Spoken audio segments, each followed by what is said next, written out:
Welcome to Novel Love Hearing. We bring you hundreds of novel audiobooks covering every genre and every kind of story you can imagine. Action? We've got it. Adventure? Absolutely. Horror? Of course. Whether it's the legendary Uchiha Massacre or outrageous tales like stealing Naruto's and Sasuke's women, you'll find it here.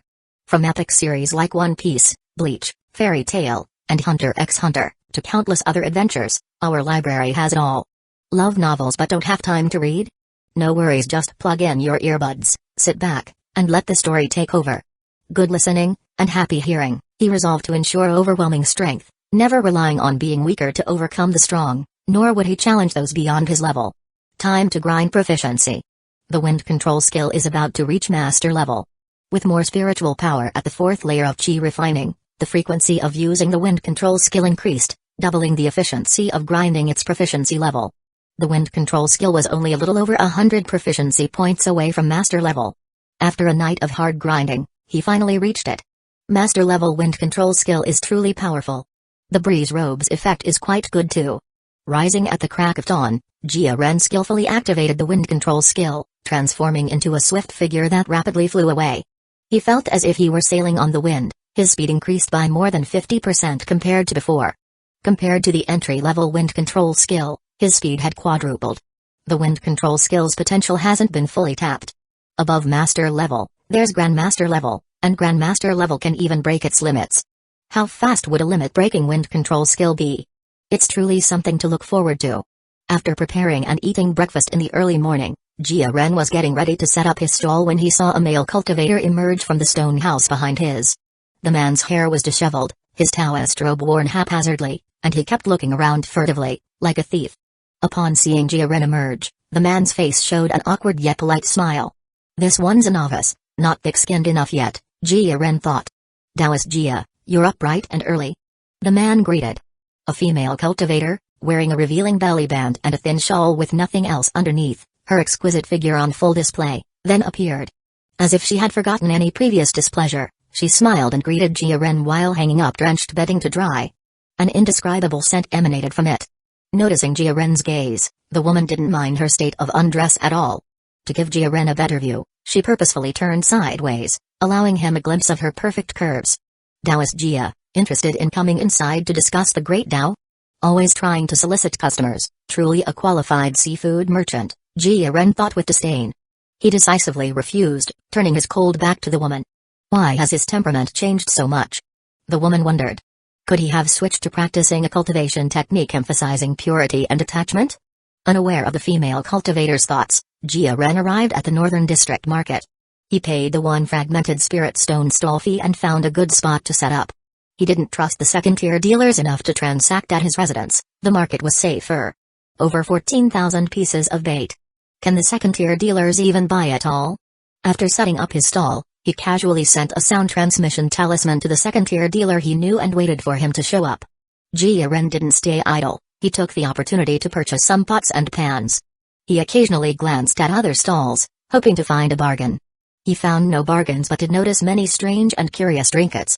He acquired a hollow poison sword for a few dozen gold pieces. It wasn't a magic artifact and thus not very valuable, but its hollow core could be filled with poison. Gold held little value among cultivators. It could only purchase ordinary food like rice and oil. Any item with even a hint of spiritual energy was priced in spirit stones or fragmented spirit stones. For mortals to use? The Great Wilderness was inherently a land of hardship. The limited safe, arable land on its periphery wouldn't be extravagantly used for ordinary crops. Regular food was mainly supplied by visiting merchant caravans at exorbitant prices. Even cultivators found it difficult to get by, leaving no viable environment for mortals to survive. Mortals were exceedingly rare in the Great Wilderness Market, where loose cultivators congregated. Gold could also serve as a lower-tier currency to fragmented spirit stones. The exchange rate typically ranged from 100 to 200 gold for one fragmented spirit stone, though prices frequently fluctuated. Exchanging fragmented spirit stones for gold was easy, but acquiring fragmented spirit stones with gold was difficult. Time ticked by, and soon it was midday, yet the second-tier dealer was nowhere to be seen. A sense of unease began to creep into Jia Ren's heart. Could something have happened? The bait business had also hit rock bottom. Not a single piece had been sold so far. Could it be that the loose cultivators in the Northern District aren't interested in the spirit fish from Lake of Smoky Waves? Impossible. In just a short time, he had seen over a dozen stalls selling spirit fish from Lake of Smoky Waves, and their business was booming. Lake of Smoky Waves still has spirit fish, it hasn't dried up. The bait business shouldn't be saturated yet. What went wrong? Compared to the second-tier dealers selling high-priced bait, his stall offered a price advantage. It was inconceivable that no loose cultivators would make inquiries. Various thoughts flashed through Jia Ren's mind, causing him anxiety and a vague sense of disquiet. Selling bait was currently his only source of income, and he was critically short of spirit stones. Jia Ren desperately hoped nothing would go wrong with his bait business. He sent the second sound transmission talisman. Time ticked by, but still, there was no response. It felt as if he had been abandoned. The second-tier dealer must have run into trouble. Otherwise, it was impossible that he wouldn't even have time to reply to a sound transmission talisman. He approached a stall selling spirit fish and inquired of the fishmonger. "Fellow Taoist, do you know if anything has happened at Lake of Smoky Waves recently?" Thinking he was a customer, the stall owner greeted him warmly. But upon hearing the question about Lake of Smoky Waves and suspecting a competitor, the owner's expression soured instantly. "You'd better ask someone else." Jia Ren questioned several other loose cultivators. They either knew nothing about what had happened at Lake of Smoky Waves or coldly dismissed him. "Sigh, I can only make a trip there myself. It's getting late, better wait for tomorrow." The stall fee of one fragmented spirit stone had to be recouped. The results were disappointing. By the time dusk approached, he still hadn't sold a single piece of bait. On the contrary, the number of stalls selling spirit fish had increased. Due to the glut of spirit fish, the price of spirit fish meat had plummeted to one fragmented spirit stone for 2 jian. Losing one fragmented spirit stone soured Jia Ren's mood considerably. That night, he didn't eat Kenya spiritual rice, reverting to his mixture of spirit rice and ordinary rice. "I'll go take a look first thing tomorrow." The next day, maintaining his habit of rising early, he confirmed all his preparations were in order. The poison thorn bottle and lime bag were placed within easy reach. The hollow poison sword was loaded with a mixture of lime and poisonous spines, perhaps it would prove useful. Only after checking that his magic artifacts were in order did he set off for Lake of Smoky Waves. Lake of Smoky Waves was not far from the Great Wilderness Market. As the first loose cultivator to pioneer fishing for spirit fish in the lake, he knew the way well. After an absence of 8 days, Jia Ren once again set foot by Lake of Smoky Waves. Compared to his solo fishing expeditions more than 10 days earlier, the lake was now bustling with activity. Although it was still early, nearly 200 loose cultivators had already gathered near the lake, with more arriving continuously. The fame of Lake of Smoky Waves had spread, attracting a multitude of loose cultivators. It could be called their paradise, with numbers at its peak exceeding 500 people. Many loose cultivators who lacked a trade and struggled to earn spirit stones came to Lake of Smoky Waves to eke out a living. Countless wooden boats and small spirit boats floated on the lake's surface, bobbing with the waves and disappearing into the swirling mist that clung to the water. Loose cultivators stood on the boats, casting nets into the water and hauling in catches of spirit fish.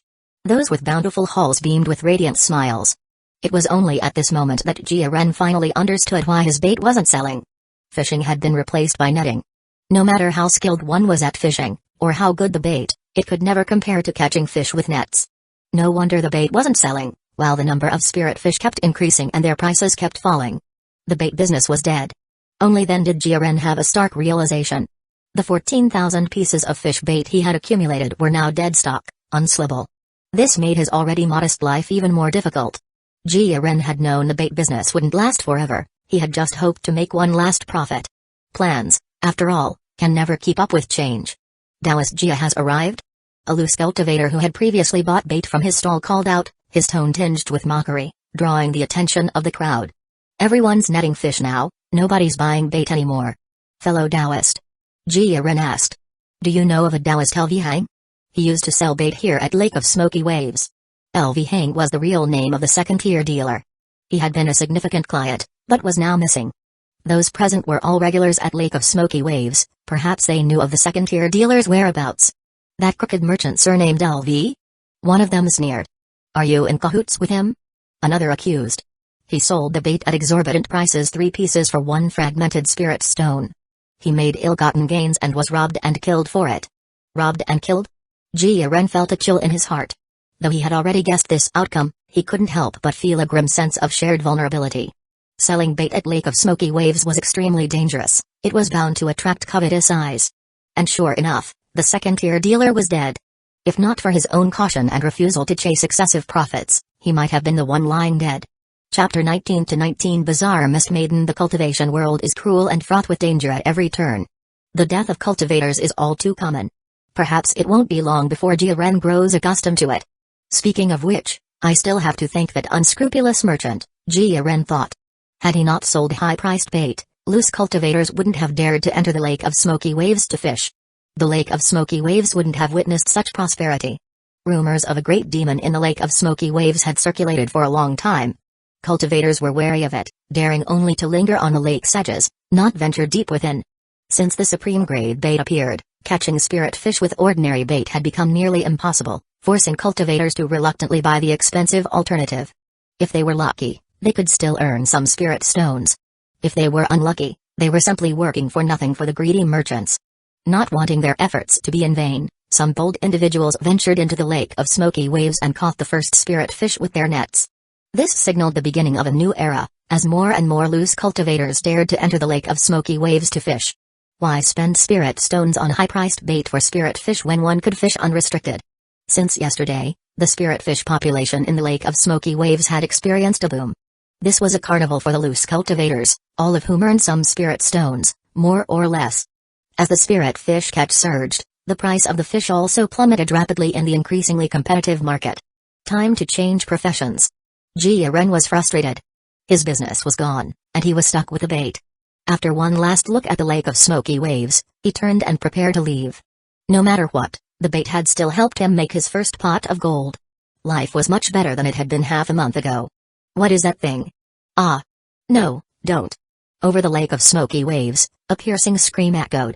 Loose cultivators had encountered some terrifying creature and screamed out a warning. Could it be the great demon rumored to inhabit the Lake of Smoky Waves? Jia wondered. Was it angered that the spirit fish were being preyed upon by loose cultivators, and had it brazenly made a move? Thinking of the various rumors about the Lake of Smoky Waves, the cultivators dared not linger on the lake and hurriedly sped away in their boats. As appealing as spirit fish were, life was far more precious. There was no need to risk it all. One by one, the boats on the lake made the unanimous decision to leave the Lake of Smoky Waves. They wanted to leave, but the Lake of Smoky Waves wouldn't allow it. The mist that perennially enveloped the Lake of Smoky Waves seemed to come alive, rushing towards the shore and quickly engulfing the boats on the lake. Cries of agony continued as cultivators encountered unknown beasts in the mist. Jiaren's brow furrowed, and he didn't dare to hesitate for a moment. Activating his wind control skill, he ran frantically towards the great wilderness market. There are monsters in the lake. Monsters. As Jiaren moved with the wind control skill, he couldn't help but look back and witnessed a horrifying scene. The mist had transformed into a terrifying entity, sweeping towards cultivators ashore. The moment it touched a cultivator's body, all moisture was sucked out from within. In the blink of an eye, their bodies turned into mummified husks of skin and bones.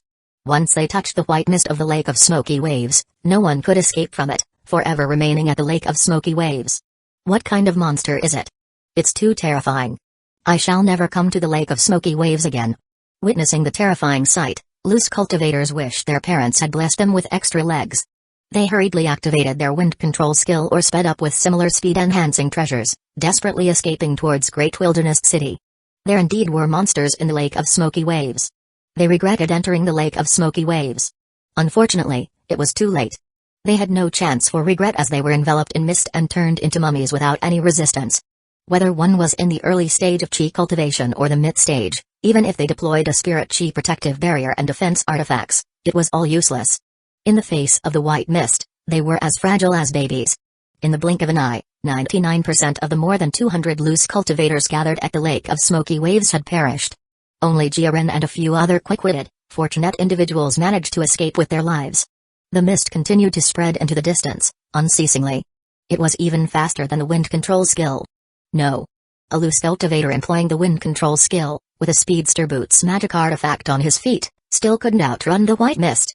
As the mist touched him, he turned into a mummified corpse. Among them, there was only one exception. Jiren sped away, outstripping the other cultivators by a great distance. Even though the spread of the mist was alarmingly fast, it still couldn't catch up to his vanishing figure. He was immensely grateful for his mastery of the wind control skill. Otherwise, he would surely have been buried forever in the Lake of Smoky Waves like the more than 200 loose cultivators. Don't go to the Lake of Smoky Waves, he yelled, seeing other loose cultivators still heading towards the lake to fish, and hastened to warn them. Do you take me for a fool? One loose cultivator retorted, not believing him. He almost came to blows with Jiren, thinking he was trying to cut off their source of income. Good words could not persuade those determined to rush to their deaths. No one could hold them back. Bizarre demons? After walking only a few steps further, they realized the situation was amiss. It was too late to turn and flee, and they became newly desiccated corpses. Bizarre demons? So it was bizarre demons, not great demons, Jiren mused. Looking back, Jiren could only make out a woman's silhouette within the hazy mist, distantly observing the fleeing figures. It was only at this moment that he noticed something was off. All the loose cultivators who had escaped from the lake of smoky waves were surrounded by a thin layer of mist. They had already been infected by a strange, malevolent chi. The mist lady's gaze was like that of death itself. The closer one was, the greater the effect. The very breath exhaled by the fleeing loose cultivators seemed to animate, their bodies withering at a visible rate. Jiren was the furthest away and least affected, with only a small amount of eerie white mist swirling around him. Even though I was quite cautious, I still fell into the trap. Jiren could feel the moisture in his body disappearing, as if being drawn out by an invisible force. At that critical moment, a burning heat surged in his chest. The evil warding talisman he wore close to his skin ignited, forming a faint red halo that shielded Jiren, quickly dissipating the mist like malevolent chi. Evil warding talisman. Jiren was incredibly relieved, his prior caution had saved his life. Bizarre demons? He thought in shock. I never expected to encounter such a thing. Is the lake of smoky waves its territory? Thinking back to my fishing in the lake of smoky waves, it felt like dancing on the edge of a knife. Jiren dared not look at the mist lady and kept his head down as he hurried towards the great wilderness market. Moving at full speed, in less than the time it takes for half an incense stick to burn, Jiren saw the great wilderness market. Never before had he felt such an affinity towards the great wilderness market as he did at that moment. I should be safe now. As great wilderness market belonged to the Five Elements sect, it had surely survived on the edge of the great wilderness until now because it possessed methods to deal with bizarre demons. Let those of higher standing deal with such calamities, there's no need for low-level loose cultivators like me to worry, Jiren thought.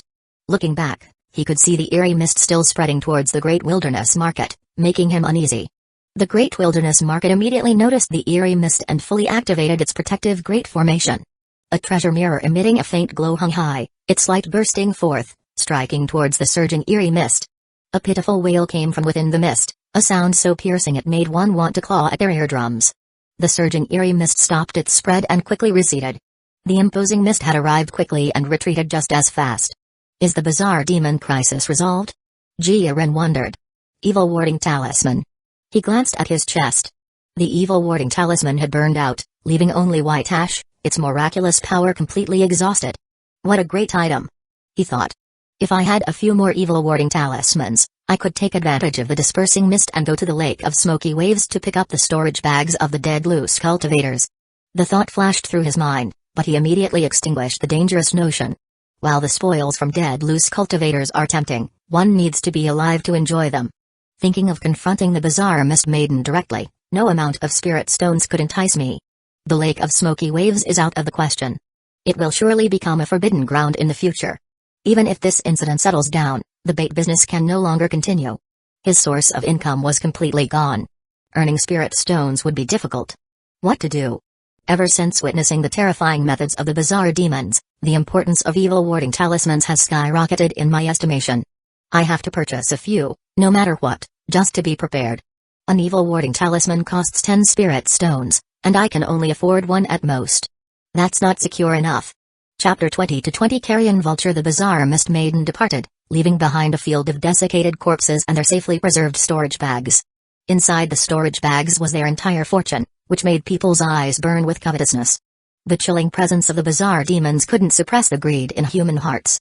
The most audacious of the loose cultivators took the lead, rushing out from the guardian formation of the great wilderness market and charging towards the desiccated corpses. The bold thrive, while the timid starve. For low-ranking loose cultivators, it was difficult to change their fate, and opportunities to strike it rich were scarce. Missing out was simply not an option. This is mine. Get lost. Dare to snatch my storage bag, and I'll kill you. More and more loose cultivators joined the fray, which eventually devolved into a chaotic scramble with 50 or 60 people fighting over the spoils. Many sought to take advantage of the chaos, targeting the storage bags of others. In the struggle for wealth, a large-scale brawl erupted among the loose cultivators. The weaker loose cultivators were the first to die. In battles between cultivators, only the strongest could laugh last. Jia Ren didn't act like a carrion vulture, he stood at a distance, using the spirit high technique to observe. Large-scale battles among loose cultivators were uncommon. Observing fellow cultivators' combat methods could compensate for his lack of fighting experience. The path of cultivation was long, and one never knew when such observations might prove useful. Is there still evil energy? Jia Ren's gaze swept across the brawling loose cultivators, settling on those who had touched the corpses. The spirit high technique revealed that those who touched the corpses were tainted with a faint evil energy. Though not as strong as the bizarre Mist Maiden's aura, it's still an infection. Can evil energy be transmitted through contact? The bizarre Mist Maiden incident isn't over, and evil warding talismans are likely to rise in price. I must turn spirit stones quickly to buy evil warding talismans. An unprecedented sense of urgency rose within Jia Ren. I don't want to end up like those old cultivators I saw in the market, who, after being corrupted by evil energy, desperately pleaded for evil warding talismans to no avail, their hearts filled with resentment. It's better to rely on myself than to ask others for help. Purchasing evil warding talismans to prevent trouble before it starts is the best strategy. Time to earn some spirit stones. Jia Ren couldn't help but recall the pest infestation. Was it, as I conjectured, a man-made event? Almost 2 days have passed since then, there should be some news by now. Taoist Yang Bingzi, may I inquire about the outcome of the pest infestation? Jia Ren had exchanged sound transmission talismans with Yang Bingzi before and now used one to ask about the situation. Previously, he definitely wouldn't have wanted to get involved. But without his bait business, he could only rely on pest extermination to earn some spirit stones. On his way to the market, he bought an evil warding talisman for 10 spirit stones. Thankfully, the vendor hadn't heard any news, so the price of evil warding talismans hadn't increased yet. After spending 10 spirit stones, his savings plummeted to just 2 spirit stones and 7 fragmented spirit stones. Spirit stones are spent so quickly. I don't even have enough to buy that spirit beast bag I liked. Taoist Jia, let's meet and talk in detail. The two agreed to meet at the West District Market. It wasn't long before Jia Ren met Yang Bingzi. Compared to before, Yang Bingzi seemed elated and full of spirit. I haven't yet thanked you for your help, Taoist Jia. Let's head to the Heavenly Fragrance Pavilion. Yang Bingzi led Jia Ren into the gorgeously decorated Heavenly Fragrance Pavilion. He found a private room and ordered a pot of spiritual tea and 2 plates of pastries. This alone cost 3 spirit stones, truly extravagant. Once the soundproof barrier was activated, Yang Bingzi, no longer needing to be discreet, recounted the events of the past 2 days in detail. Taoist Jia, your foresight is remarkable. There was a renegade among the spirit farmers. Last night, someone was caught red-handed sneaking in corner where Megs. The spirit rice fields and spirit vein of Grand Wilderness Mountain suffered serious damage. The 5 Elements sect was enraged and is determined to investigate this matter thoroughly. The entire pest removal team has been disgraced and summoned by the law enforcement office. The noose is being kept under tight wraps, very few people know. Taoist Jia, you've helped the spirit farmers immensely. Otherwise, we would have been completely swindled by those blood-sucking leeches. Thinking back on it, Yang Bingzi still seethed with hatred. If Jia Ren hadn't suggested the pest infestation might be man-made, Yang Bingzi certainly wouldn't have reported it to the 5 Elements sect. Furthermore, he wouldn't have discovered the disgusting practices of those blood-sucking leeches. The spirit farmers would not only have been charged exorbitant pest removal fees but also burdened with unpayable debts. It was truly like they were being bled dry, driving the spirit farmers to their doom. So my guess was correct? Jia Ren was overjoyed. With the hidden threat of the pest removal team gone, pest extermination was now a viable option. The 5 Elements sect is taking this matter very seriously. There are even rumors that the higher-ups intend to reward me. Taoist Jia, you played a significant role in this. I'll split the reward with you. A reward from the 5 Elements sect? I wonder what it will be? With the 5 Elements sect's resources, even the smallest bit leaking from their fingers would be a vast fortune for low-level loose cultivators like me.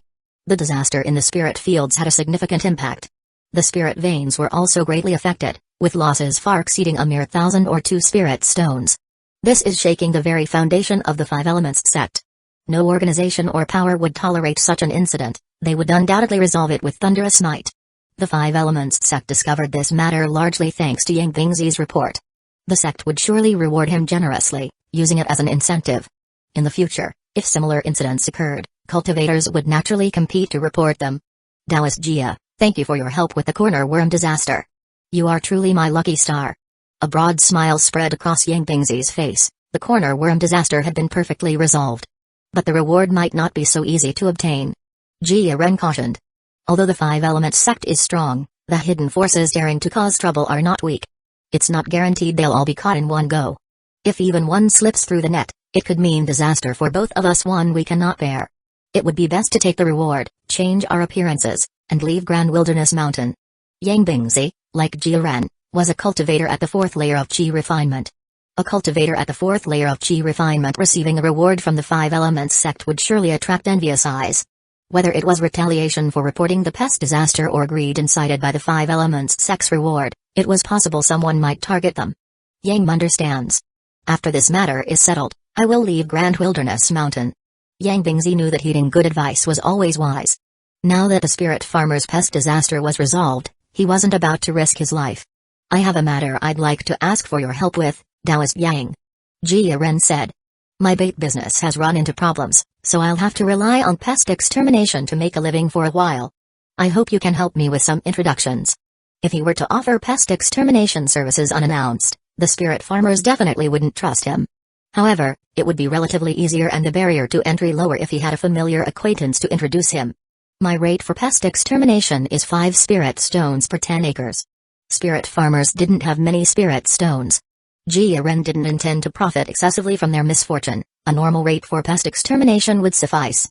His efficiency was several times faster than typical pest exterminators, so his rate of earning spirit stones wouldn't be slow. Most importantly, it would increase his proficiency level. Taoist Jia, on behalf of the spirit farmers, I thank you. Yang Bingzi exclaimed. First, you discovered the pest disaster and helped solve the root of the problem. Now, you're not taking advantage of our plight and are offering pest extermination at the usual price. Taoist Jia, you truly have a noble character. I'm short on spirit stones lately. Jia Ren said. Let's go to Heavenly River Square and earn a good sum. Yang Bingzi was a trustworthy person, worthy of befriending. An ordinary cultivator would have definitely kept the entire reward from the Five Elements sect for themselves, not even mentioning splitting it with Jia Ren. Since Yang Bingzi treated others with sincerity, Jia Ren naturally believed in repaying kindness with kindness. Earn spirit stones at Heavenly River Square? Yang Bingzi asked, puzzled. Taoist Jia, you're not thinking of going to the Heavenly River Square casino, are you? Absolutely not. Taoist Jia, don't get involved with gambling. No matter how many spirit stones you have, it'll never be enough to fill that pit. Hearing Jia Ren mention earning spirit stones at Heavenly River Square, Yang Bingzi's first thought was of its infamous casino. What truly made Heavenly River Square famous wasn't its underground money-lending operations, but its casino. Everyone has a gambling streak, whether big or small. The Great Wilderness Market was fiercely competitive. Low-level loose cultivators who saw no future often placed their hopes on striking it rich overnight at the Heavenly River Square casino.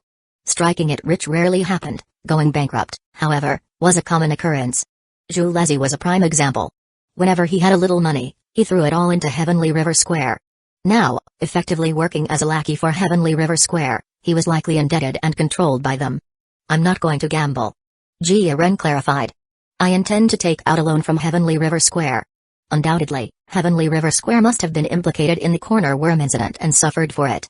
If I can borrow a sum of spirit stones before the Five Elements sect moves to dismantle Heavenly River Square, then once it's gone, the debt will become uncollectible. He explained his speculation to Yang Bingzi, whose expression grew excited as he listened. Invite a few more spirit farmers. Jia Ren added. If there are spirit stones to be made, let's all earn them together. Bringing in more people would allow them to act as carrion vultures towards Heavenly River Square.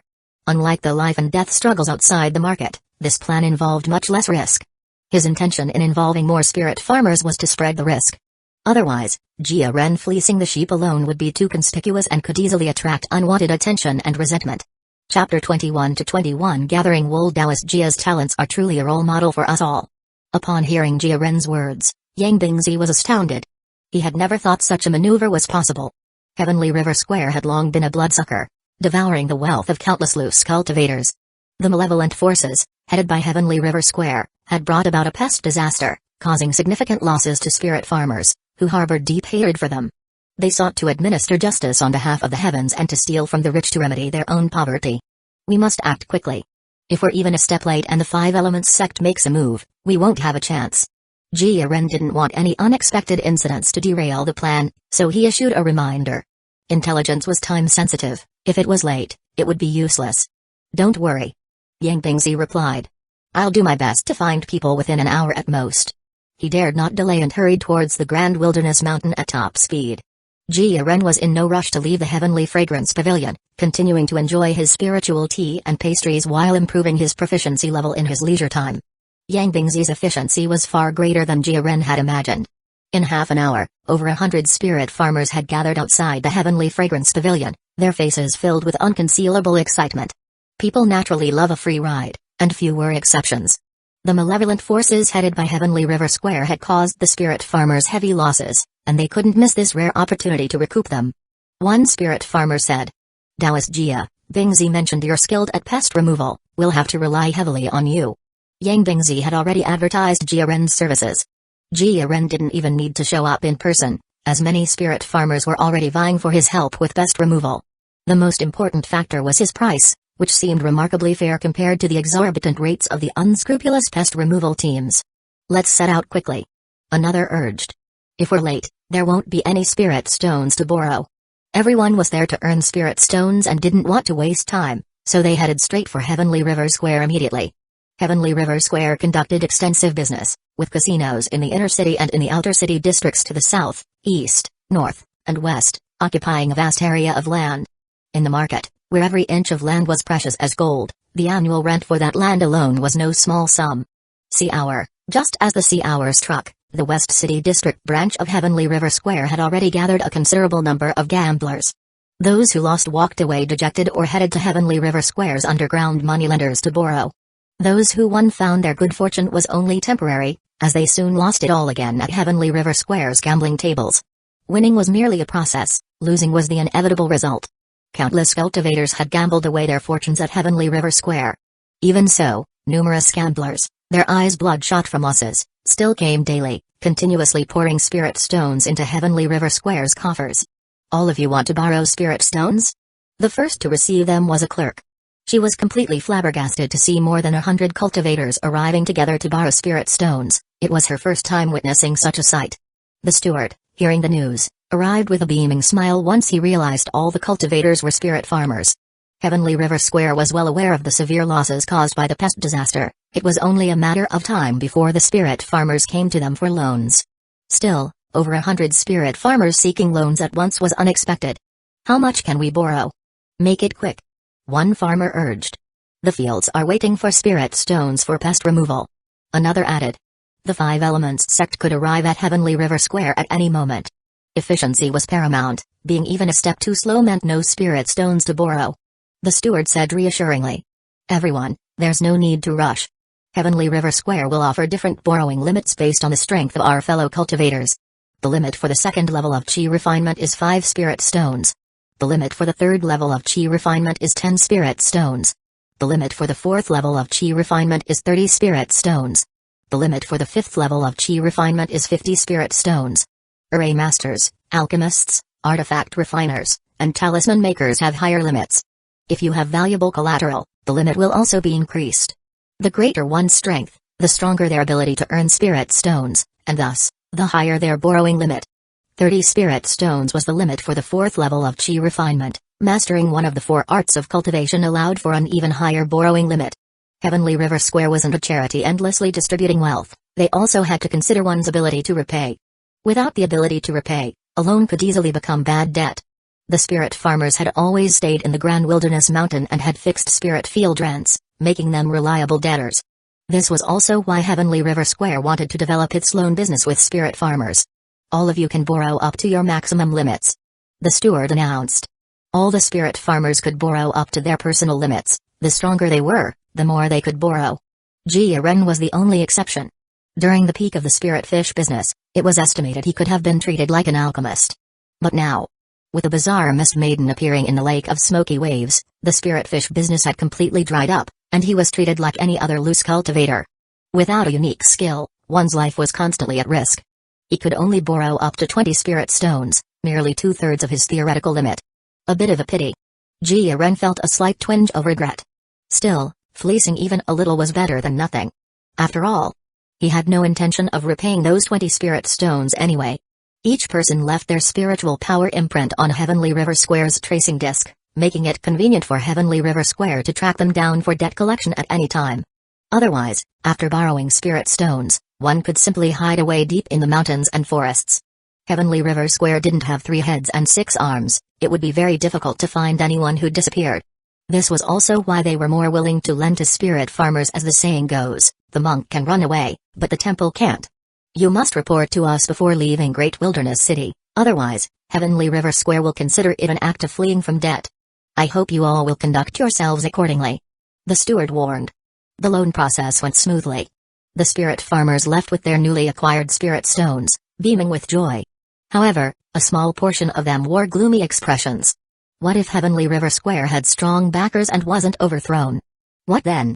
Just as this thought arose in their minds, the sky lit up with the glow of flying swords. A group of cultivators wearing the robes of the law enforcement office arrived, riding their swords. Sword kinesis flight was a hallmark of late-stage chi refining cultivators, indicating the newcomers were all elites. Apprehend everyone related to Heavenly River Square, commanded the leader of the newcomers. A formation array activated, sealing the area to prevent entry or exit and stopping Heavenly River Square's higher-ups from getting wind of the situation and escaping. The identity of every loose cultivator gathered there would be verified to ascertain if they were members of Heavenly River Square. Spirit farmers? The chief of the law enforcement office looked at the 100-odd spirit farmers with surprise and uncertainty. He had initially thought they were there to cause trouble, but upon learning they had just taken out substantial loans from Heavenly River Square, his expression turned peculiar. The chief mused internally, cause trouble? They would definitely be taken to the law enforcement office and gain nothing. But borrowing. Truly clever. Using Heavenly River Square's spirit stones to cover the losses from the spirit field pest disaster. With Heavenly River Square falling, no one would pursue these debts. Even if someone took over Heavenly River Square later, these would just be bad debts. Whose idea was this? His gaze fell on Yang Bingzi, filled with appreciation. First, he discovered the pest disaster and reported it to the Five Elements sect. Then, he managed to use the culprit's own spirit stones to compensate for the losses. Unparalleled wit. A true talent, worth cultivating. The spirit farmers passed through smoothly. Only Jiren was questioned in detail by the enforcement team and was only released after they confirmed there were no issues with him. Similar events unfolded in the inner city and the 4 outer city districts. All cultivators related to Heavenly River Square were taken away, with no exceptions. Everyone reached the consensus, Heavenly River Square was finished. Haha, we've all made a fortune. It's time to celebrate. I'm going to find some familiar female cultivators for a long, overnight talk. One farmer chortled. The female cultivators of Cloud Attire Pavilion are best known for their joyous skills. It's just that the spirit stones are a bit expensive, at least 3 per session, but today I'll indulge. Another chimed in. Taoist Jia, remember to come to my spirit field first to remove pests. Here's the deposit. A more practical farmer said. The older spirit farmers were relatively more rational and didn't immediately squander their spirit stones on pleasure. They flocked to Jiren, each paying half the agreed-upon spirit stones as a deposit. Jiren collected deposits from 4 families, each for 20 mu of land, totaling 20 spirit stones. The other spirit farmers were full of regret, cursing themselves for being a step too slow. One person's pest removal ability was limited. 80 mu of spirit fields would keep Jiren busy for a long time. By the time he could get to their fields, it would be too late. In a short time, Jiren had an additional 40 spirit stones in his possession, 20 from the loan and 20 from the deposits. He quickly hurried off to buy evil warding talismans. Chapter 22, Pest Control Business Number 22. After the loan business at Heavenly River Square ended, Jiren turned down Yang Bingzi's invitation and headed straight to the market. 13 spirit stones for 1 evil warding talisman?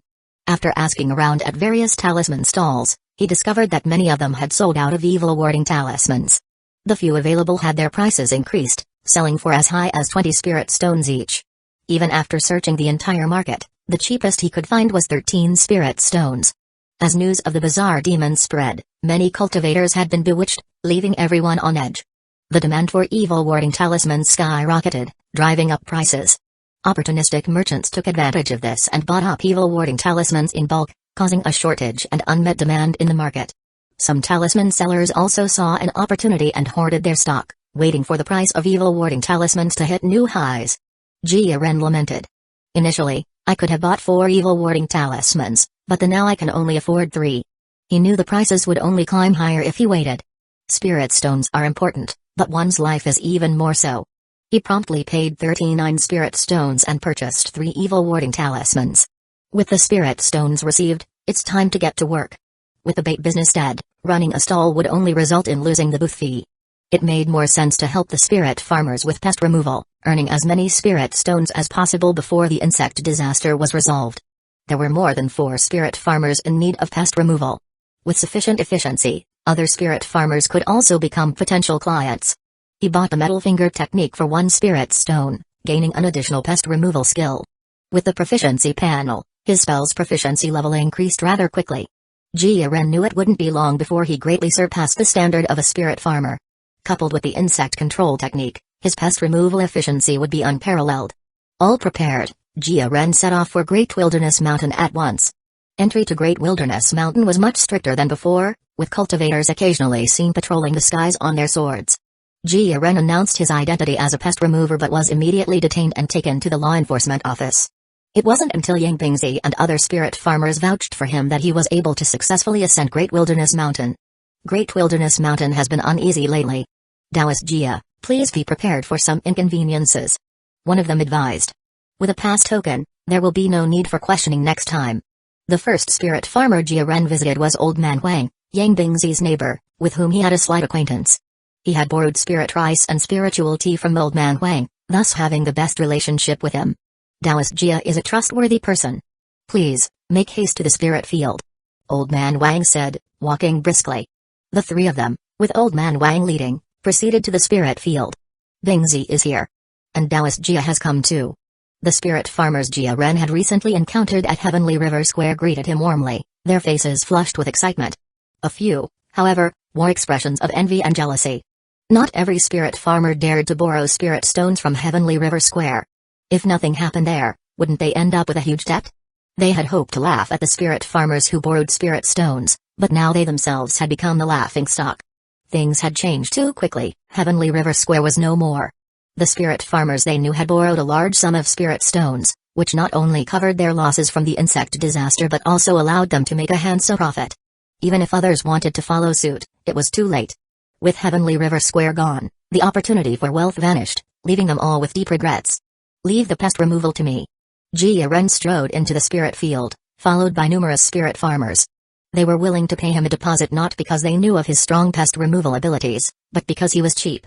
If Jia Ren proved proficient at pest removal, the other spirit farmers watching would also pay a deposit.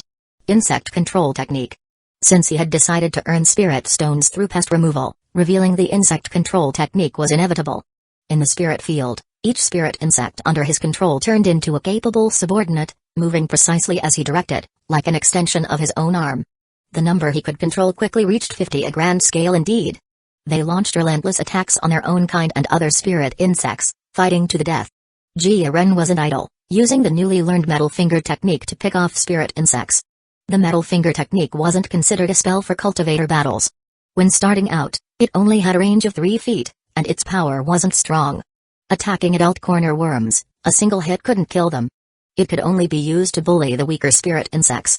Its only advantage was its low consumption of spiritual power, only 1/5 of that of the wind control skill. It required no incantations or hand seals, a mere thought was enough to cast it. Once its proficiency level improves, the power of the metal finger technique should increase accordingly. The pest removal speed is so fast.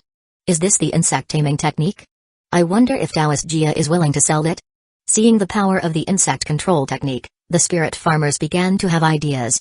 Compared to the ubiquitous metal finger technique, the efficiency of using an insect controlling technique for pest removal was far superior. Jia Ren shook his head in silence, not responding. Reaching my level of proficiency with the insect control technique is too difficult. Under normal circumstances, even a decade of study would typically only raise the insect control technique to the skilled level, allowing control over a dozen or so spirit insects at most. I, however, have reached the master level. I can control 50 spirit insects and multitask with ease, hence my high pest removal efficiency. One of the spirit farmers exclaimed. Taoist Jia's pest removal abilities are incredible. The pest removal team is no match for him at all. Another agreed. Yes, we can leave the pest removal to Taoist Jia with peace of mind. As Jia Ren moved deeper into the spirit field, the spirit farmers stopped watching and dispersed. Jia Ren only stopped when the sky turned dusky. All the spirit insects in the 20 mu of spirit fields were eliminated. The storage bag was so full of bug corpses that he even had to borrow an extra one from Old Man Wang to fit them all. I've made a breakthrough. The insect control techniques level had advanced rapidly, breaking through to the Grandmaster level in a short time. The limit on controlling spirit insects increased once again, from 50 to nearly 80. Many thanks to Taoist Jia. This is the remaining payment for the pest removal. Old Man Wang was grinning from ear to ear. In just over half a day, the pest removal for the 20 mu spirit field was completed. This level of efficiency was terrifying. A pest removal team would need at least 5 members to achieve the same progress in that time. The sooner the spirit insects were dealt with, the smaller the losses the spirit field suffered. Taoist Jia, you've been busy all day. Please have dinner before you leave. Old Man Wang said, deeply grateful, urging Jia Ren to stay. It's getting late. I should be heading back. The later I head back, the more likely I am to encounter trouble. The Great Wilderness Market at night was not particularly safe, and the areas outside it even less so. Jia Ren wasn't willing to take the risk. Using the wind control skill, he sprinted all the way and rushed back to the Great Wilderness Market safely. Compared to making and selling bait, pest removal is hard work. Despite a whole day's effort, the earnings were less than what I made from bait. Even with the insect control technique, where he mostly relied on insects to fight other insects and only occasionally used the metal finger technique to kill larvae, clearing 20 mu of spirit field was still quite exhausting. If I were less scrupulous, I could charge an exorbitant price for pest removal and earn far more spirit stones. But Jia Ren had a moral baseline. He wouldn't exploit others in their time of need, especially spirit farmers who had suffered losses through no fault of their own. A normal price for pest removal was sufficient. A hard day's work, 1 chi recovery pill, and I earned a total of 9 spirit stones and 1 fragmented spirit stone. I've accumulated a fair amount of bug corpses, which should sell for some fragmented spirit stones, though the price is hard to estimate. Yang Bingzi had told him where to sell the bug corpses. Although the price would be low, it was the fastest way to offload them. I need to buy a storage bag and a spirit beast bag. That's another significant expense. I can't keep using this borrowed storage bag indefinitely. Most of the eggs soaking in the spiritual liquid had already hatched into larvae, so the need for a spirit beast bag was becoming urgent. These are all poisonous spine insects. They're not very useful for pest removal. I'll keep them for now and wait until it's time to pluck their poisonous spines. Chapter 23-23 Earning a bucket of gold every day. On the eastern side of Grand Wilderness Mountain, there was a hill and a small lake where thousands of low-level magical beasts were bred for consumption. The small lake was used for farming spirit fish, and one could often see the figures of cultivators and mortals bustling about. This was the Ming family's residence, located outside the Great Wilderness Market. They were a relatively small family who had migrated to the Great Wilderness less than 10 years ago. Their main livelihood came from breeding and selling edible spirit eggs and low-level monster beast meat. The Ming family had once produced a foundation establishment cultivator. Although they had since declined, they still had several late-stage chi refining cultivators, far surpassing what any loose cultivator could match. Even in the Great Wilderness Market, they were a major power that few loose cultivators dared to provoke. 1 fragmented spirit stone for 10 pounds? The price is too low. Even though Jia Ren already knew that spirit insect corpses were cheap, he was still shocked. It's just feed for spirit beasts. You want to sell it like it's monster beast meat? Are you selling or not? The Ming family often collaborated with spirit farmers, who would usually sell the spirit insects they killed to the Ming family, earning a few fragmented spirit stones in the process. Yang Bingzi had informed him about the price of bug corpses, 1 fragmented spirit stone for 8 pounds. Could it be that because I'm a new face, they're deliberately pushing the price down? Jia Ren was tempted to leave. However, apart from the Ming family, there was truly no other place that could take all the bug corpses at once. 1 fragmented spirit stone for 8 pounds is the normal price. This is too cheap. Jia Ren said, trying to negotiate. Ming Wu, an impatient look on his face, said coldly. It's 1 fragmented spirit stone for 10 pounds. Take it or get lost. Cultivators from families naturally look down on low-level loose cultivators, though deliberately targeting them was relatively rare. Sell. He couldn't just throw away the bug corpses. Selling them would at least get him some spirit stones. Taking a large quantity of bug corpses to the market to sell would be a waste of time, not to mention he wouldn't get a high price for them. The bug corpses from the 2 storage bags were poured out, piling into a mound half a person's height. The insects were small and lightweight, which indicated just how many spirit insects Jia Ren had killed. 135 pounds. That's a total of 1 spirit stone and 3 fragmented spirit stones. Jia Ren didn't bother arguing about the rounded down amount, took the 1 spirit stone and 3 fragmented spirit stones, and left. Jia Ren bought a new storage bag and a spirit beast bag in the market. Both were 3 cubic meters in capacity. The storage bag cost 3 spirit stones, and the spirit beast bag was pricier at 5 spirit stones.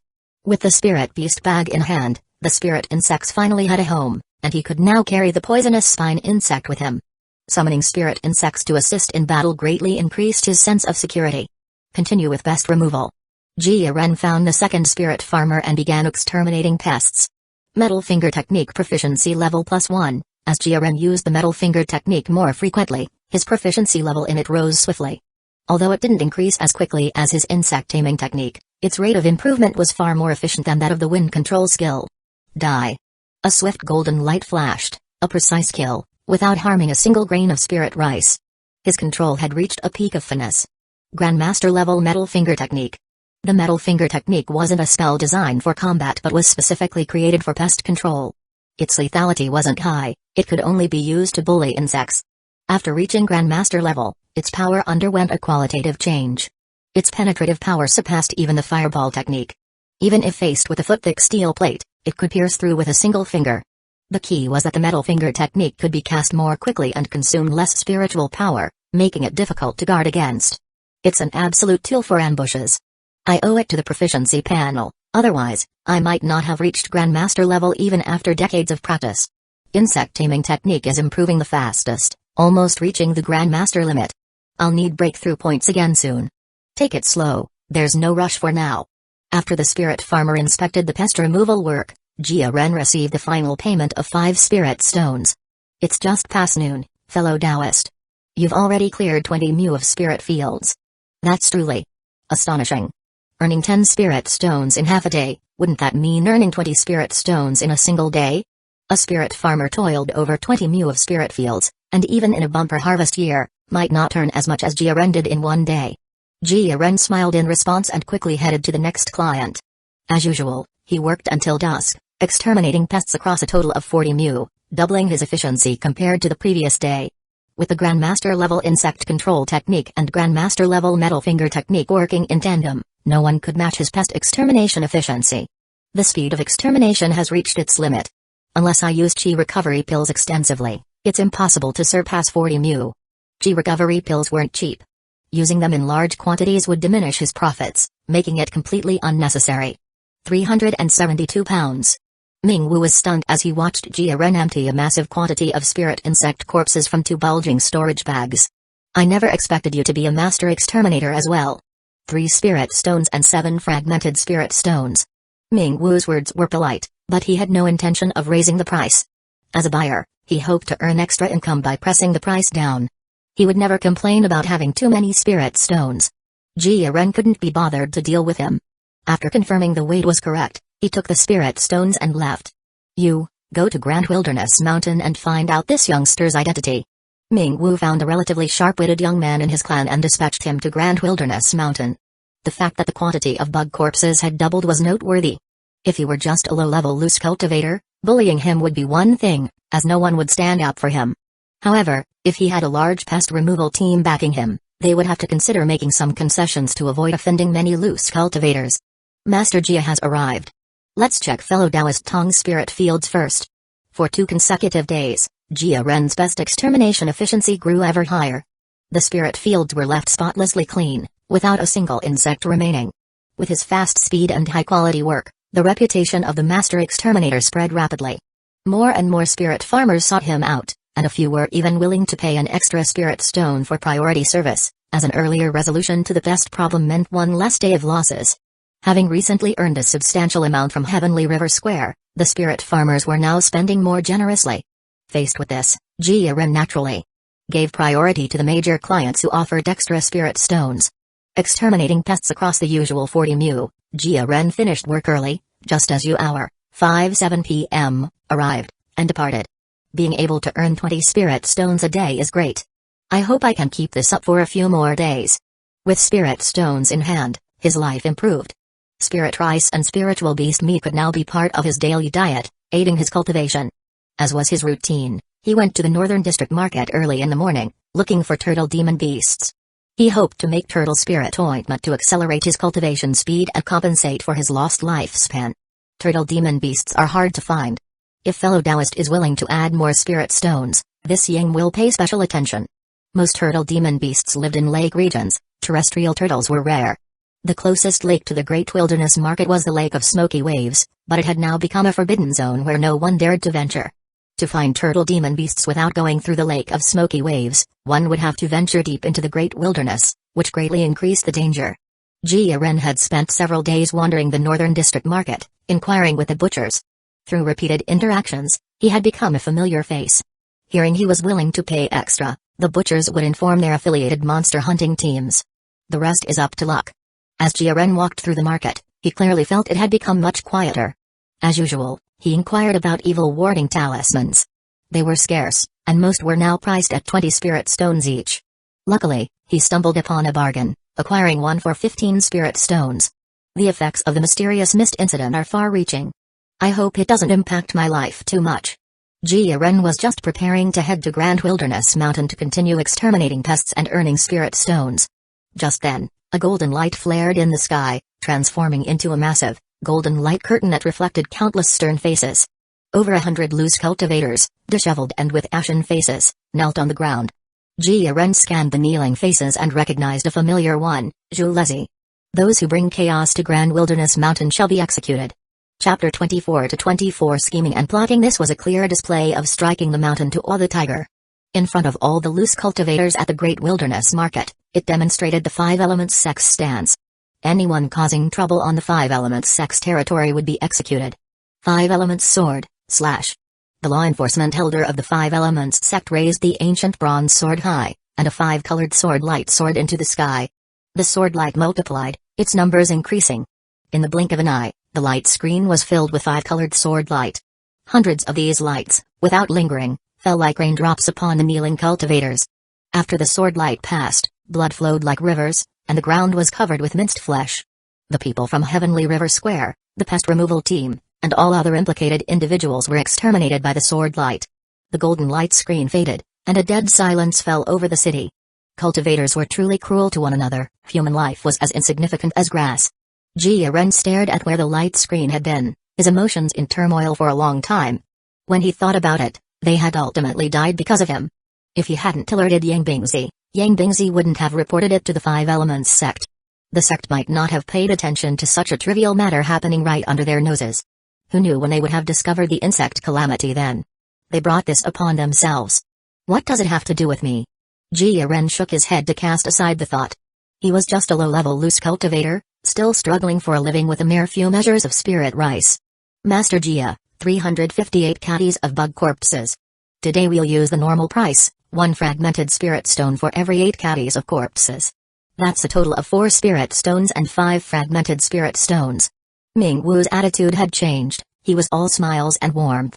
He had learned about Jia Ren through his clan members the previous day, a master exterminator who cleared pests from 40 acres daily, earning 20 spirit stones a day. Earning 20 spirit stones all by himself? Ming Wu couldn't suppress the stirring in his heart. He wanted to make a move on Jia Ren. However, his reason still held. The pest extermination business wasn't over. Killing Jia Ren now would mean losing out on a lot of spirit stones. Fatten the pig before the slaughter. That's the only way to maximize profits. To prevent too harsh a price pressure and to maintain Jia Ren's willingness to sell bug corpses, Ming Wu purchased them at the old prices to foster a good relationship. The most difficult to guard against are not villains who openly display their enmity. It's the friends who one moment share drinks and laughter with you, and the next, plunge a clean knife in and pull out a bloodied one. Taoist Jia, you helped the spirit farmer brothers get rid of their pest problem. I haven't properly thanked you for that yet. Ming Wu said, looking ashamed, his apology appearing sincere. I apologize for my past actions. I'll also compensate you for the price difference. You previously sold 507 caddies of bug corpses for a total of 4 spirit stones and 9 fragmented spirit stones. I'll compensate you an additional 1 spirit stone and 4 fragmented spirit stones. That's 5 spirit stones and 9 fragmented spirit stones in total. Please take them, Master Jia. Purchasing at the normal price? Making up for the previous price difference? There's no unmotivated kindness in this world. Why is he being so amicable? Are the spirit farmers really on such good terms with the Ming family? Based on his understanding of cultivator families, their members always held themselves in high regard and looked down on low-level loose cultivators. They rarely deigned to associate with them. Jia Ren's impression of Ming Wu was already colored by prejudice. He didn't believe such a mercenary fellow would willingly spit out the fat that had already reached his mouth. Either someone warned him, or he's plotting something even bigger. Jia Ren didn't have many friends, and those he had were all low-level loose cultivators, hardly influential enough to be mentioned. In that case, the answer was obvious. Thank you, Brother Ming. I'll continue to sell bug corpses to the Ming family. Jia Ren said, his face wreathed in a warm, sincere smile, but in his heart, he had already consigned the Ming family to the cold palace. Ming Wu had no idea he had overdone it to such an extent that Jia Ren had seen through his act, extinguishing any thought of returning. If he knew this, he would probably be angry enough to spit blood. He had paid extra spirit stones, only to achieve the opposite result. After exchanging a few more superficial pleasantries with Ming Wu, Jia Ren finally bid farewell and left. He dropped his fake smile and decisively employed the wind control skill, continuing his journey toward Grand Wilderness Mountain.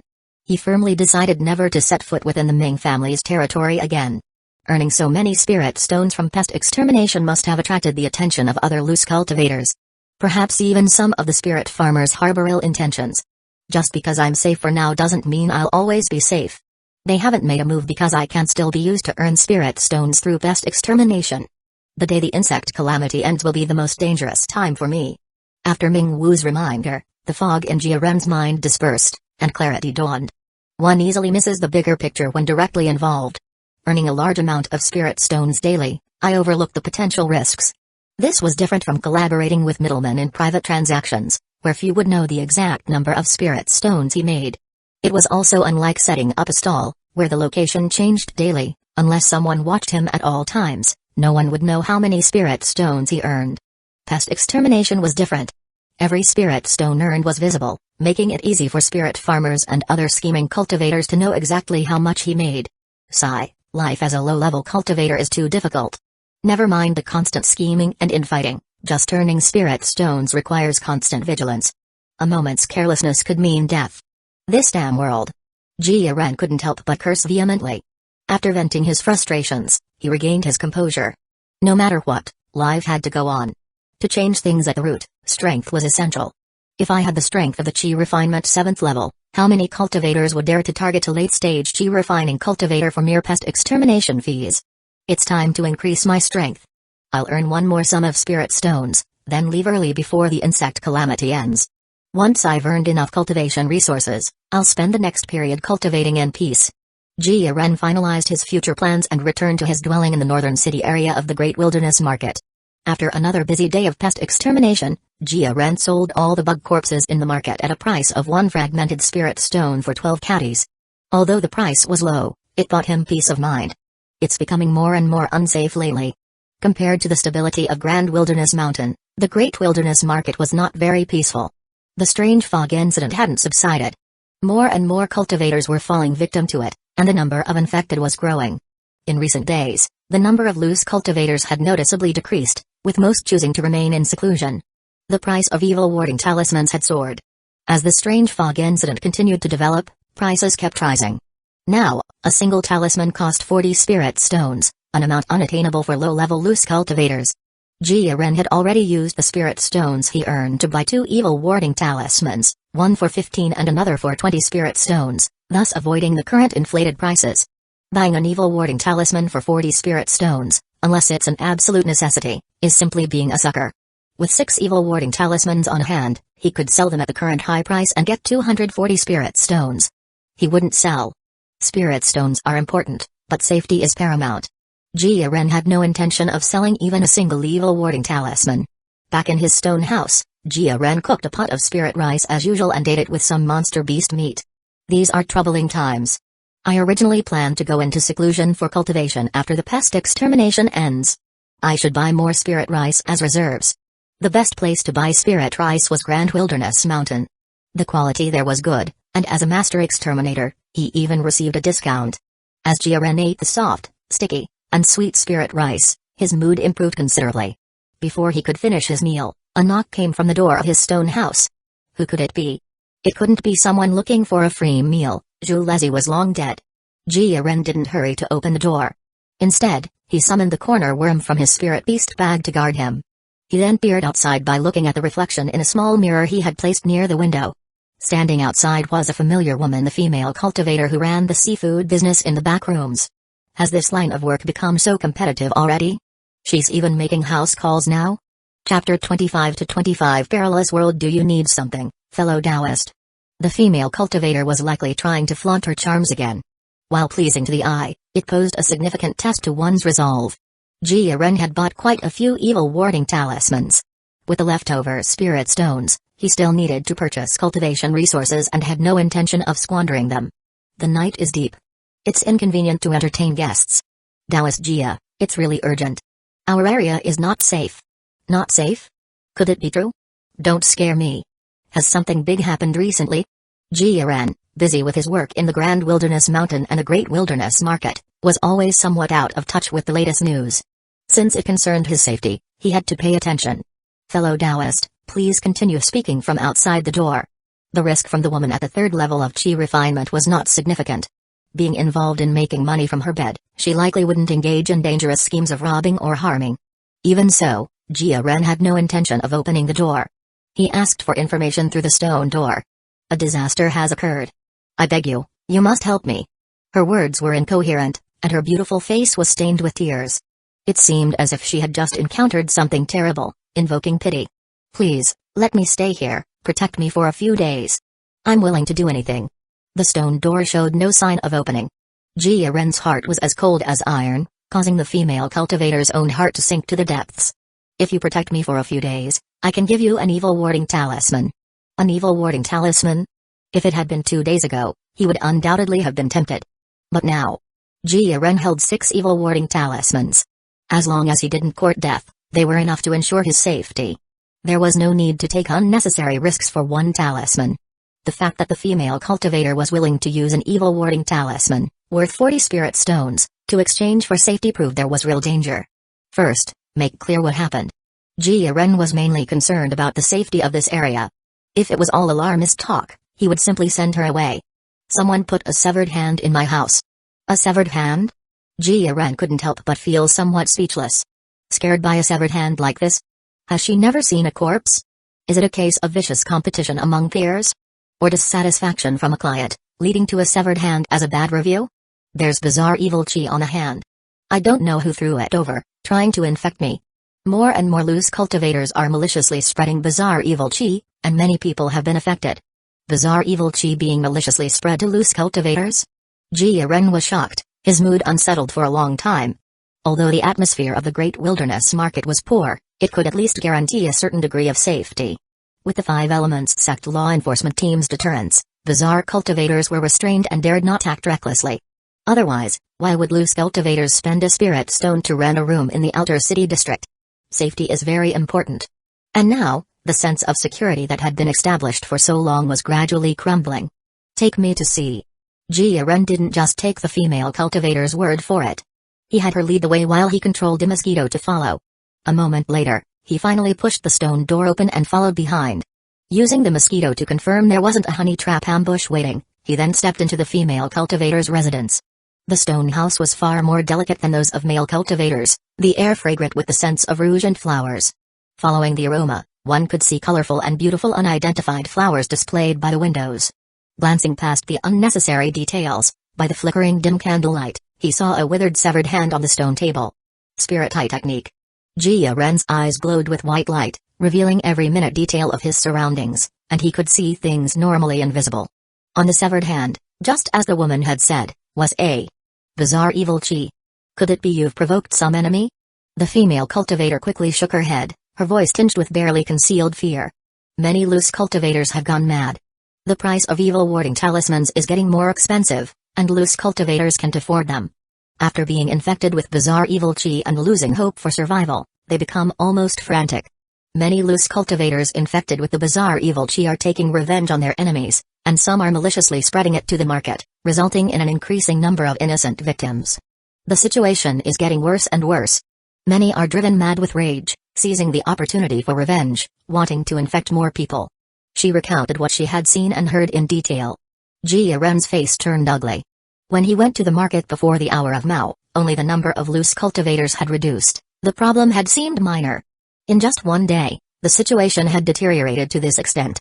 This is no simple matter. The Five Elements sect had just executed 100 enemy cultivators from Grand Wilderness Mountain and destroyed Heavenly River Square to make an example of them. And now there's a large-scale spread of bizarre evil chi in the Great Wilderness Market? It's too much of a coincidence, isn't it? It looks like deliberate retaliation, aimed to disgust the Five Elements sect. The lowest level loose cultivators are the worst off. At the slightest disturbance, they are the first to suffer. An evil warding talisman has skyrocketed to 40 spirit stones. How can loose cultivators possibly afford that? Especially those maliciously infected loose cultivators, they must be on the verge of madness, with few able to maintain their rationality. They don't wish to see other cultivators unharmed. Since they're infected with bizarre evil chi, they might as well drag everyone down with them. More and more cultivators will become sources of contamination, maliciously spreading the bizarre evil chi. The more these bizarre evil chi incidents intensify, the more chaotic it will become. What about the inner city?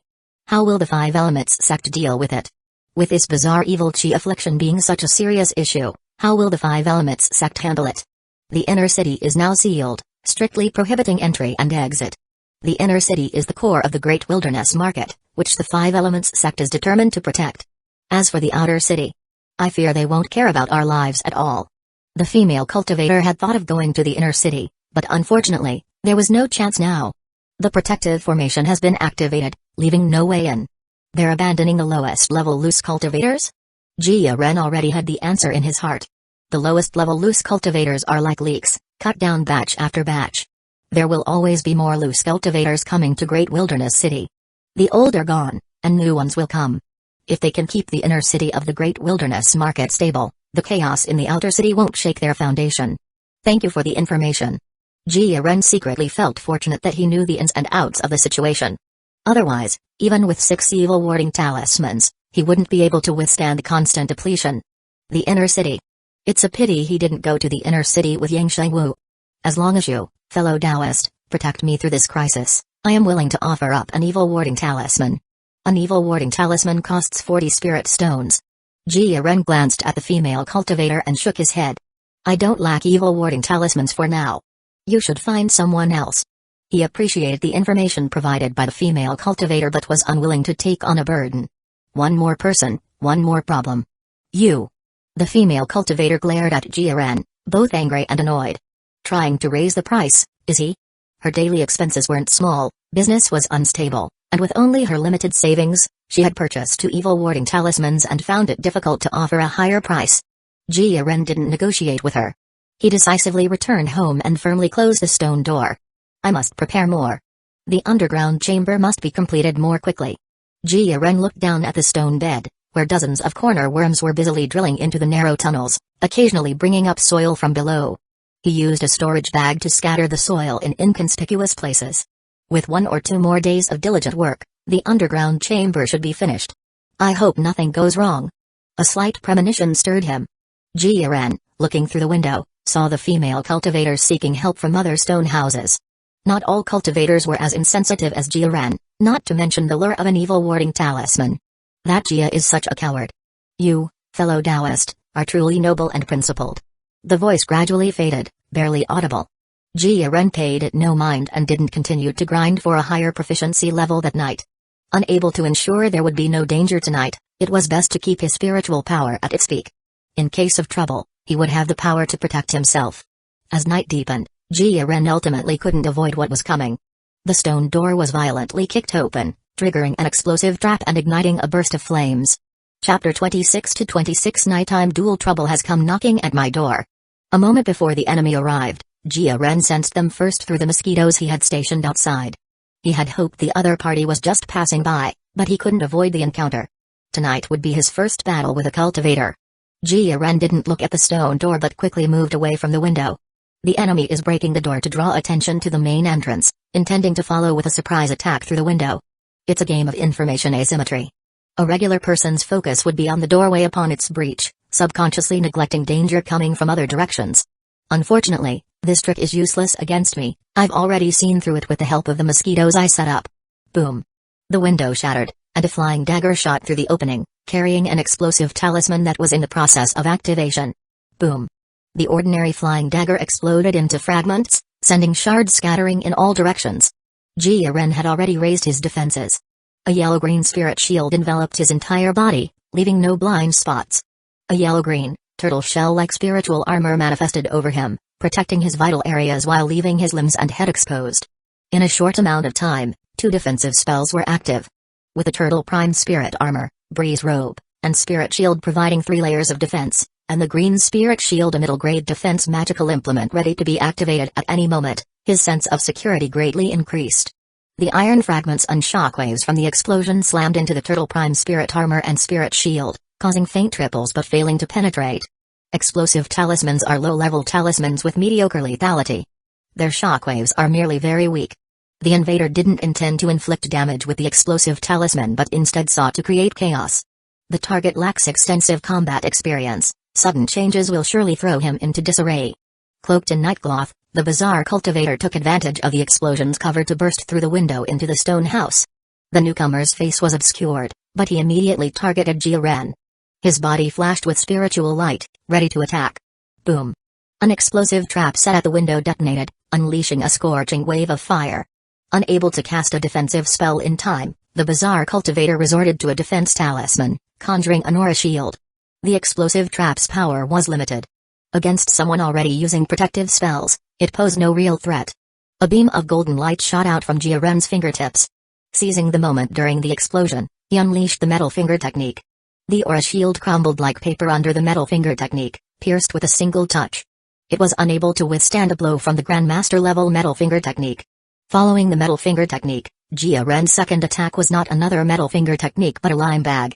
Countless particles burst forth, coating the bizarre cultivator's skin. In an instant, his face, back, and all exposed skin began to itch unbearably. The defensive spells he had been casting abruptly ceased. This is bad. I've come across a ruthless one, using poison right off the bat. Most critically, this intolerable itching makes it hard to focus, rendering the use of spells exceedingly difficult. Jia-Ren didn't give his opponent a chance. For someone daring to come after his life, sending the intruder to his death was the best response. Another beam of golden light surged forth from his fingertips. This was the advantage of the metal finger technique, low consumption and high speed. After reaching Grandmaster proficiency level, it compensated for any lack of lethality, overpowering common cultivator's spells in every aspect. Metal finger technique? How is that possible? The metal finger technique was widely known, and most spirit farmers possessed some knowledge of it, so recognition was not difficult. It had always been mocked as a mere parlor trick, virtually useless against cultivators in terms of killing power. The bizarre cultivator had never imagined he would one day be wounded by the metal finger technique. There's something wrong with this metal finger technique, it can actually break through a spirit shield. This is big trouble. If I can't defeat him quickly, I'm at risk of dying under this metal finger technique at any moment. I refuse to believe your pathetic spells can hurt me. Enduring the intense itch, the bizarre cultivator crushed a life-saving talisman. A golden light barrier enveloped his body like a golden bell, leaving no angle uncovered. Jia-Ren's metal finger technique, which had been unstoppable until now, struck the golden bell shield. It emitted a metallic clash but failed to penetrate with a single strike. A first-order superior-grade defensive talisman, the golden bell shield talisman. He took out a renowned golden elemental defensive talisman. Its defensive power even surpasses that of a middle-grade defense magical implement. This talisman isn't cheap, it must be worth at least 30 spirit stones. You're as good as dead. His common spirit shield couldn't withstand Jia-Ren's treacherous metal finger technique. Out of desperation, he had used his most treasured defensive measure. I can only recoup my losses from Jia-Ren. Die. The spiritual power fluctuation of a fifth-layer chi refinement cultivator burst forth. He unleashed 3 verdant flying daggers in a triangular formation, aiming for Jia-Ren's head, chest, and groin. However, his intent and execution were entirely misaligned.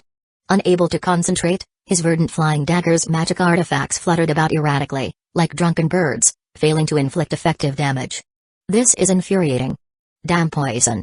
With my strength, 3 medium-grade magic tools, and a first-order superior-grade defense talisman, this should have been an easy win. Yet everything was ruined by a damned lime bag. Rage boiled in his heart. He was eager to kill Jia-Ren but powerless to do so. In this condition, it's difficult to fight. If I don't leave now, the trouble will only get worse. I've noted this grudge, I'll take my revenge another day. Bizarre cultivators who had survived this long were no fools. Seeing the disadvantageous situation, a sense of fear emerged in his heart. He tried to use the wind control skill to escape but failed to activate it. It vexed him to the point of nearly coughing up blood. His featherweight talisman had long been consumed, leaving no quick way to escape. Let's talk this out peacefully. I too am afflicted by some evil spirits. I'll leave right now, and you can pretend nothing ever happened. You come when you wish and think you can leave as you please? Do you think this is your home? What would have been the outcome if I lacked strength? I would be a corpse lying at home, all my possessions taken. Then, to whom would I address my grievances and hatred? Die. Jia Ren's actions proved his resolve. The metal finger technique shot out wildly, bombarding the golden bell shield. If power alone isn't enough, I'll make up for it with quantity. I refuse to believe I can't break through your turtle shell. In Jia Ren's eyes, the bizarre cultivator had become like a giant spirit insect that he absolutely had to kill. The light of the golden bell shield dimmed at an alarming rate. It was unlikely to hold for much longer. You're forcing my hand. Although his spells were unusable, he still had numerous talismans on him that weren't difficult to activate. Talisman after talisman was activated, fire bullet talismans, ice cone talismans, and golden blade talismans swiftly rained down upon Jia Ren. Jia Ren dared not be careless. Allowing his opponent to turn the tables would be too frustrating. The green spirit shield materialized in front of him. Its green aura condensed into a basin-sized shield, whirling around him as if it possessed spiritual nature. The torrent of spells crashed upon the green spirit shield, all of them blocked, unable to break through the green shield. How could you have a middle-grade defense magical implement? With his talismans used up, the bizarre cultivator's last shred of hope vanished, leaving only despair. I thought I could easily slay this fat sheep, only to capsize in the gutter myself. Die. Jia Ren, protected by the green spirit shield and with no worries for his own safety, unleashed the metal finger technique in a wild barrage. The golden bell shield talisman's defense, no matter how strong, couldn't withstand such a relentless onslaught. Before long, the golden bell shield shattered. I cannot accept this. Filled with a torrent of resentment, the bizarre cultivator's body was riddled like a sieve by the metal finger technique. Chapter 27-27 Safe Retreat Dead. Jia Ren collapsed on the ground, with hardly any spiritual power left inside him. If the battle had continued much longer, he would have definitely run out of spiritual power. Moreover, if the bizarre cultivator had escaped, the trouble would have been enormous. First, restore spiritual power. Jia Ren hurriedly took out a chi recovery pill from his storage bag and swallowed it. Holding a spirit stone in his hand, he quickly began to restore his spiritual power. It was uncertain whether the battle would attract other bizarre cultivators. Only a full reserve of spiritual power could ensure his safety. Luckily, troubles did not come one after another. All the households kept their doors tightly shut, and no one came to see what had happened. Half an hour later, Jia Ren's internal spiritual power had recovered to 70%, and only then did he stop meditating. Throughout the process, the spirit shield was never removed. Although the speed of restoring spiritual power slowed, safety was prioritized. Meditation could neglect the perception of danger, making it easy to fall prey to assassination. Beyond that, there was another important point. Uncertain if there were any poisonous quills nearby, he did not want to test them on himself. The poison of the quills was overbearing. It caused unbearable pain and itching, made the afflicted swell throughout their body, and even had the bizarre effect of interrupting spellcasting. If it were not for them, this battle would not have gone so smoothly. Its power is not bad. Let's call you a chi powder. The metal finger technique played an indispensable role in this battle. As the main offensive force, it broke through a first-order superior-grade golden bell shield talisman. Without the green spirit shield, Jia Ren would have died earlier from the bizarre cultivator's talisman attacks. He couldn't be sure his own defenses could withstand a large number of them. Using multiple defensive spells is safe, but the downside is the rapid consumption of spiritual power, which isn't conducive to prolonged combat. It's best to specialize in one defensive spell and raise its proficiency level until the defense is sufficient. The Grandmaster level metal finger technique is tremendously destructive, so there's no need to focus on grinding other offensive spells for now. The metal finger technique, combined with the itchy powder, can achieve wondrous effects. The insect control technique is crucial. The mosquitoes responsible for surveillance are like my eyes. If I hadn't detected the bizarre cultivator in time, I would most likely have died from a sneak attack. Having just experienced a thrilling battle, Jia Ren analyzed the gains and losses of this fight. The nervousness from killing someone for the first time gradually settled. Someone wanted to kill me, and I wouldn't sit idly by and wait for death. If the bizarre cultivator didn't die, I would be the one to perish. Jia Ren glanced at the bizarre cultivator's corpse. It was riddled with holes and covered in filthy blood. He didn't approach rashly because there was an evil chi about the person. I still need to sleep in this stone house. I can't burn the body here, the smell would be too strong. Even the smell of burning platycodon was unbearable inside the house, let alone a corpse. In the kitchen, he found a fire poker. He used it to retrieve the storage bag from the bizarre cultivator's waste. Then, he controlled a few corner worms to wrap the corpse in cloth strips and drag it to the edge of the stone house grounds. He cast the fireball technique consecutively. The corner worms tainted by the evil chi, along with the corpse, were incinerated by the flames, turning into white ash. Cleaning talisman. A cleaning talisman was used. The blood, ashes, and any remaining poisonous quills were all swept away, leaving the stone house clean again.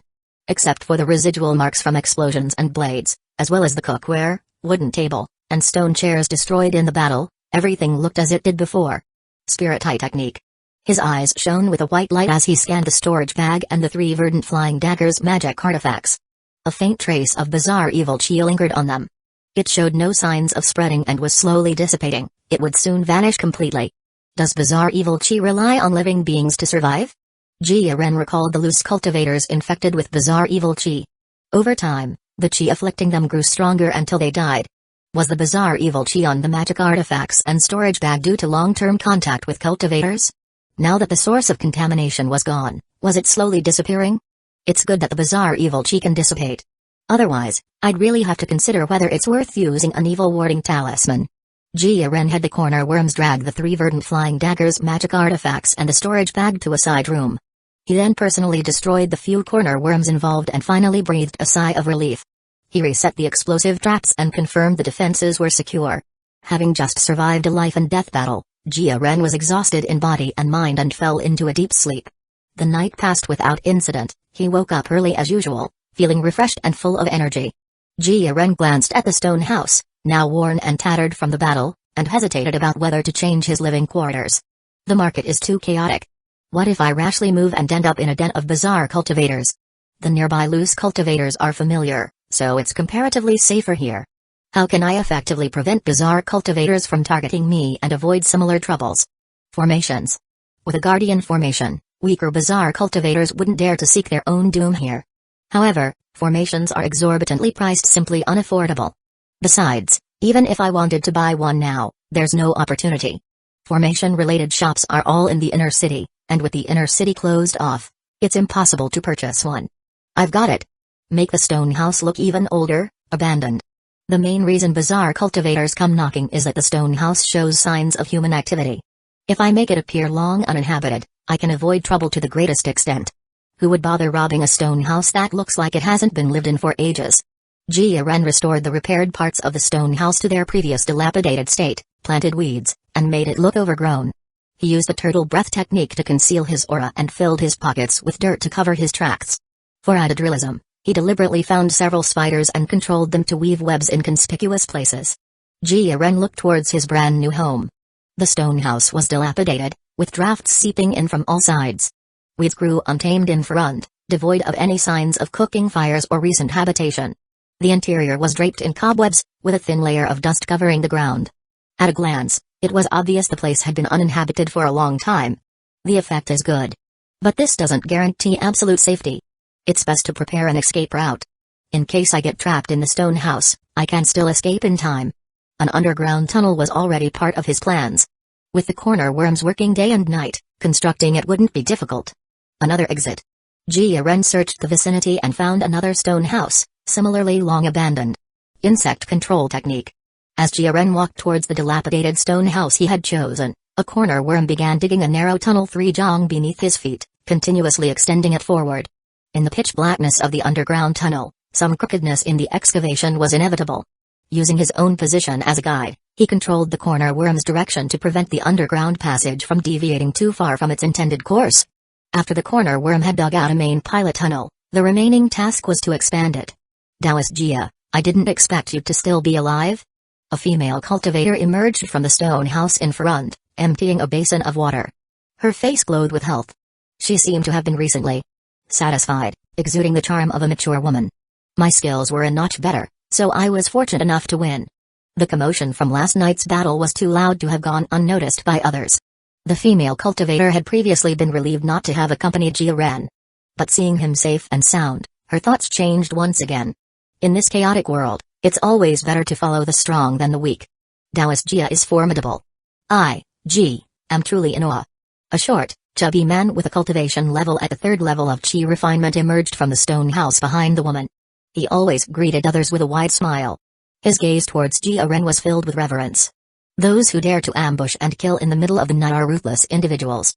Jia Ren's ability to counterkill a bizarre cultivator is nothing short of terrifying. When dealing with such a fierce character, one's attitude must be impeccable. You flatter me, fellow Taoist. The two had crossed paths a few times but weren't well acquainted. The female cultivator, having been rebuffed by Jia Ren before, didn't dare to live alone and had found a fellow Taoist to team up with for mutual support. I have things to attend to. We'll meet another day. I don't want to expose my connection with that dilapidated stone house and invite trouble, Jia Ren thought. He went to the side room and used the spirit eye technique to carefully examine the storage bag and 3 verdant flying daggers left behind by the bizarre cultivator. All the residual bizarre evil chi has vanished, making them safe to use. I wonder how wealthy this bizarre cultivator was? I hope it's not disappointing. Chapter 28-28 The beginning of chaos. The 3 green flying knife artifacts were identical in size, each 2 fingers in width and 1.5 fingers in length, quite pocket-sized. Holding the 3 verdant flying daggers, Jia Ren played with them in the palm of his hand. They were cool to the touch, made of a material that was neither metal nor wood, unrecognizable. The verdant flying daggers were all medium-grade magic tools, of high quality, and belonged to the rare category of matching sets. Otherwise, a cultivator at the 5th layer of chi refining would not be able to control 3 medium-grade magic tools at the same time. The 3 medium-grade verdant flying daggers were worth at least 200 spirit stones, definitely the most valuable treasures he had ever seen. Jia Ren felt fortunate.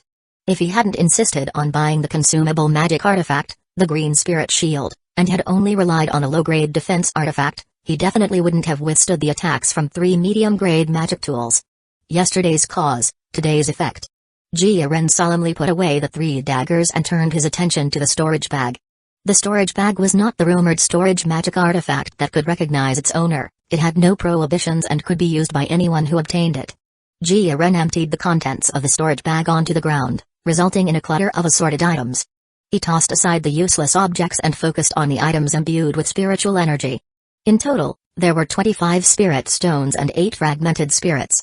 377 taels of gold. 1 silkworm inner armor, a low-grade defense artifact. 1 bottle of spirit bud elixir containing 7 pills. 2 bottles of unidentified elixirs. 3 packs of unknown poison powder. 5 gin of green bud rice. The items were very disorganized and quite jumbled. The elixirs, spirit stones, and miscellaneous items together were worth no more than 50 spirit stones. The total haul was at least 250 spirit stones, which for Jia Ren, who was not very wealthy, could be considered a sudden windfall. No man becomes rich without a windfall, just as no horse gets fat without nighttime grazing. No wonder so many people enjoy being bizarre cultivators. It's profit without capital. You lie down as a corpse if you lose, and if you win, you take all the cultivator's possessions. The bizarre cultivator bought a set of medium-grade offensive magic tools with spirit stones. Infected with the bizarre evil chi and unable to afford an evil warding talisman, was that why he turned to being a bizarre cultivator?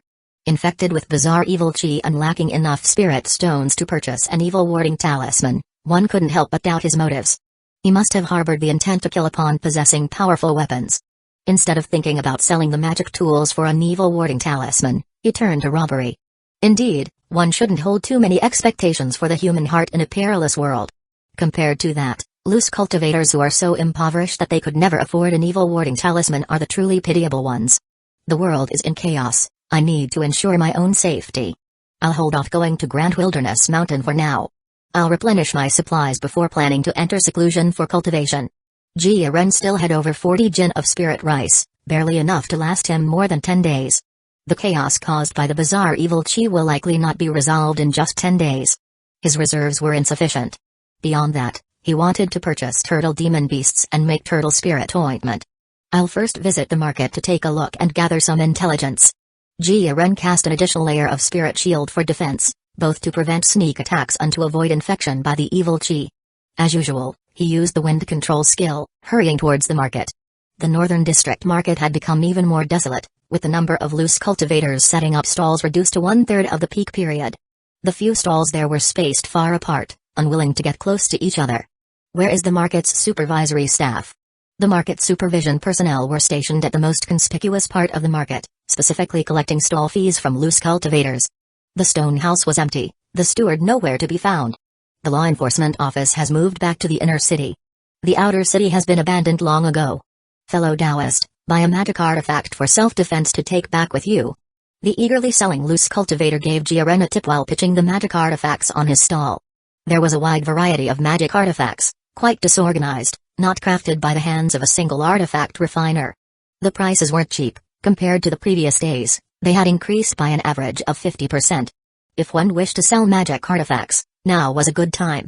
All the way there, he saw many stall owners, the majority of whom, like Jiaren, maintained a spirit shield to prevent being ambushed.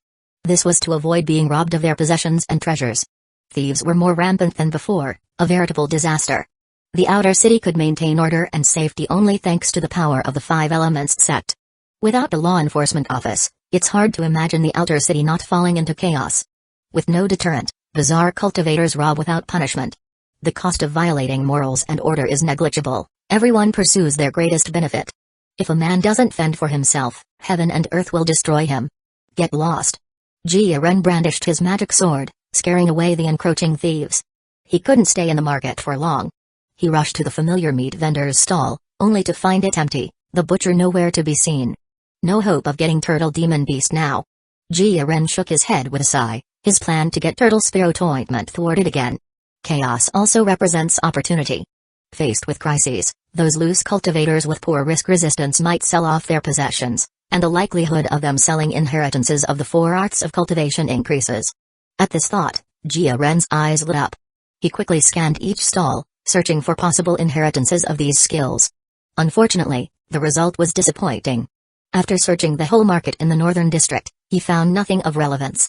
Alas, those who control the inheritances of the four arts of cultivation and have the capacity have moved to the inner city. Even if they sell, they won't sell in the outer city. With his hopes dashed, Jiaren hurried to a rice shop to stock up on some spirit rice. Ditong Rice Shop, being close to the inner city, was in a great location. Unlike many shops that were closed, Ditong Rice Shop was always open and attracted many loose cultivators looking to buy rice. It was rumored that Ditong Rice Shop was owned by the Five Elements sect. Even after the law enforcement office had withdrawn and stopped maintaining order, the business of making money did not stop. Ditong Rice Shop had its guardian formation activated, and the steward in charge was now a powerful cultivator at the 9th level of chi refinement. Why is the green bud rice so expensive? 2 fragmented spirits for 1 jin? Ordinary rice is already gone? How are we supposed to live like this? The price of spirit rice had doubled compared to before, a rise that was still within an acceptable range. Life must go on. Without ordinary rice, one could only buy the expensive spirit rice. Something's wrong, the weight is off. A 5-tail scale? I bought 10 jin, but it's only 5 jin? 5 jin of green bud rice is missing. Ditong Rice Shop had a good reputation, and most loose cultivators just bought their spirit rice and left. However, some noted the discrepancy in weight. For the loose cultivators at the bottom, struggling to make a living, any money-making business was fair game, and many cultivators were quite sensitive about weight. After getting 10 jin of spirit rice, they realized something was amiss. The steward sitting in charge didn't even lift his eyelids as he responded indifferently. If you want to use the normal scale, then the spirit rice is not this price, it's 4 fragmented spirits per jin.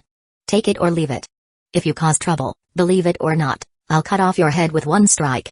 The aura of the 9th level chi refinement powerhouse exploded, and the questioning loose cultivator turned pale with fear and scurried away with his spirit rice. So deceitful. The price seemed to have doubled, but in reality, it had tripled. Unscrupulous traders took advantage, making a killing from the chaos. The loose cultivators had no choice but to passively endure, buying at the high prices with gritted teeth. It's too expensive. Better to take a trip to the Grand Wilderness Mountain. Many loose cultivators shook their heads and headed towards the Grand Wilderness Mountain. Should he go to the Grand Wilderness Mountain? Buying spirit rice at the Grand Wilderness Mountain was cheaper, but it came with risks. While Jiaren was weighing his options, a streak of light flew towards him. A sound transmission talisman. Taoist Jia, the rewards from the Five Elements sect have been distributed. They have granted me the status of an inner sect disciple of the Five Elements sect, access to the transmission hall to select a cultivation technique, and a high-grade magical artifact. The status of an inner sect disciple of the Five Elements sect cannot be given to someone else, and only Five Elements sect disciples can enter the transmission hall to select cultivation techniques. The only thing I can give you is the high-grade magical artifact. Come find me in the Grand Wilderness Mountain, and I'll give you the high-grade magical artifact. Chapter 29 to 29 Death like the wind. The rewards from the Five Elements sect have been issued. An inner sect disciple of the Five Elements sect identity, selection of cultivation techniques from the transmission hall, and a high-grade magical artifact. Any of these would make a loose cultivator turn green with envy. Bottom-tier loose cultivators with poor aptitude had no chance of joining the Five Elements sect. Becoming a Five Elements sect disciple, even an outer sect disciple, was enough to be considered defying fate and changing one's destiny, ascending to the heavens in a single step.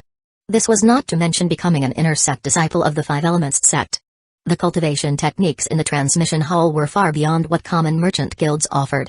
As part of the Five Elements sect's foundational heritage, any single cultivation technique leaking out could drive loose cultivators into a frenzy. As for high-grade magical artifacts, it went without saying that they were expensive. The cheapest ones cost upwards of 300 spirit stones. A high-grade magical artifact from the Five Elements sect would undoubtedly be of fine quality, worth at least 400 or 500 spirit stones. Comparing the three rewards, the high-grade magical artifact was actually the least appealing. Should I step forward?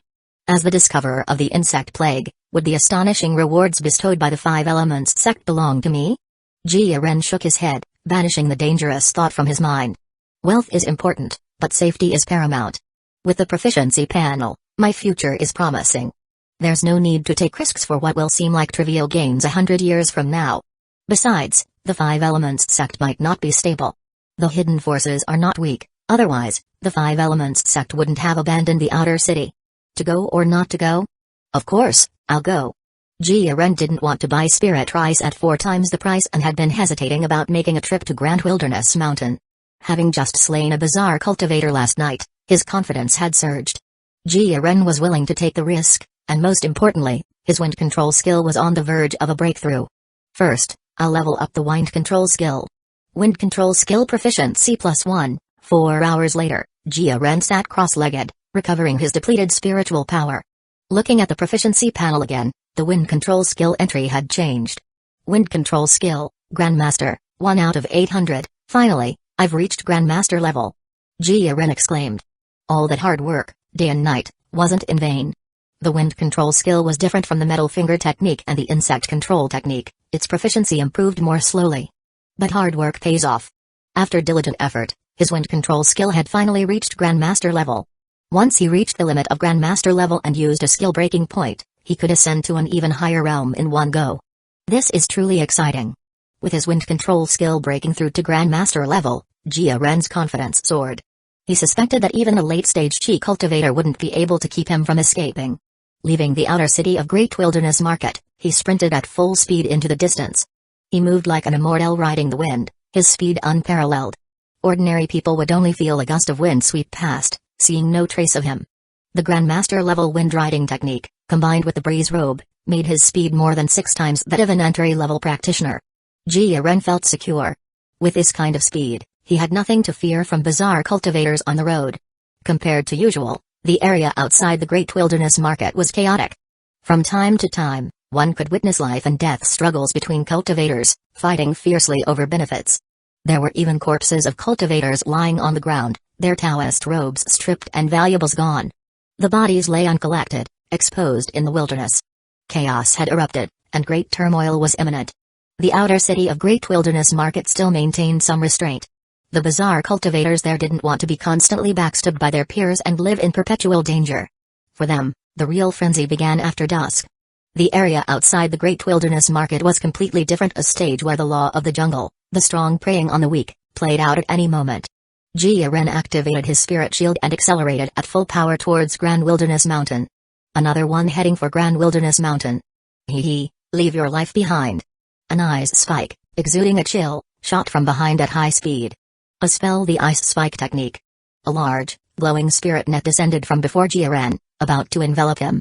He was caught between the spirit net in front and the ice spike behind, attacked from both sides. The two bizarre cultivators hiding behind a hillock sprang their ambush, coordinating flawlessly.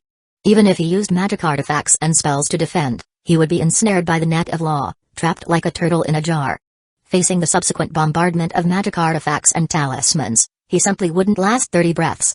Using such tactics, 4 loose cultivators had already fallen to this pair today. The price of spirit rice at the Datong rice shop in the market was high, so loose cultivators, trying to save spirit stones, would undoubtedly head to Grand Wilderness Mountain to buy spirit rice. Many ambushers lined the route, and very few loose cultivators actually made it to Grand Wilderness Mountain. This person is no different from the 4 unfortunate souls who died before him. The bizarre cultivators thought. Unfortunately for them, they had chosen the wrong target. Jia Ren was running at full speed, his pace incredibly swift.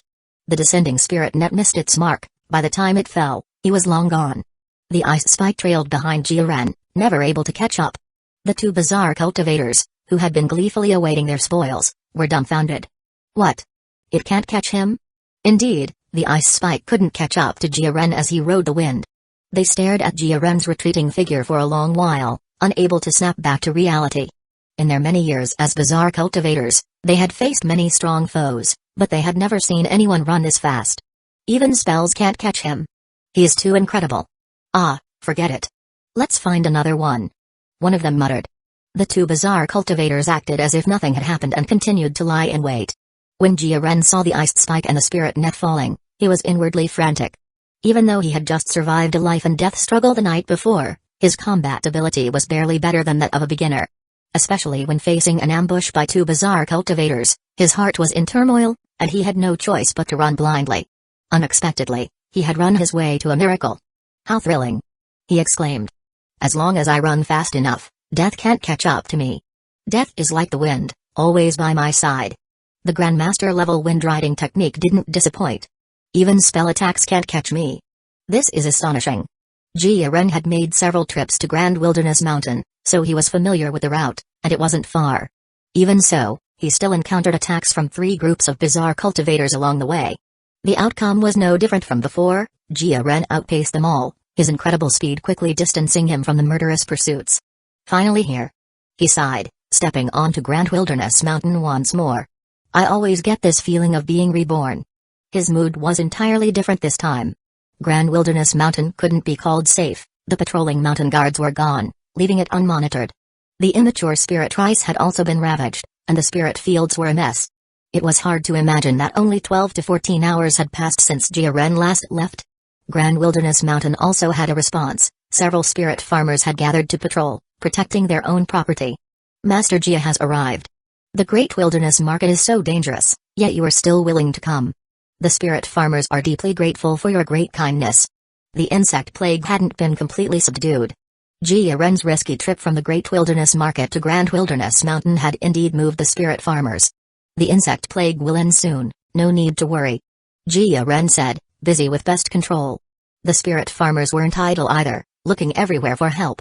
Even if the pest control continued, the infestation would be completely resolved in no more than 3 days. Who is selling spirit rice? Jia Ren asked.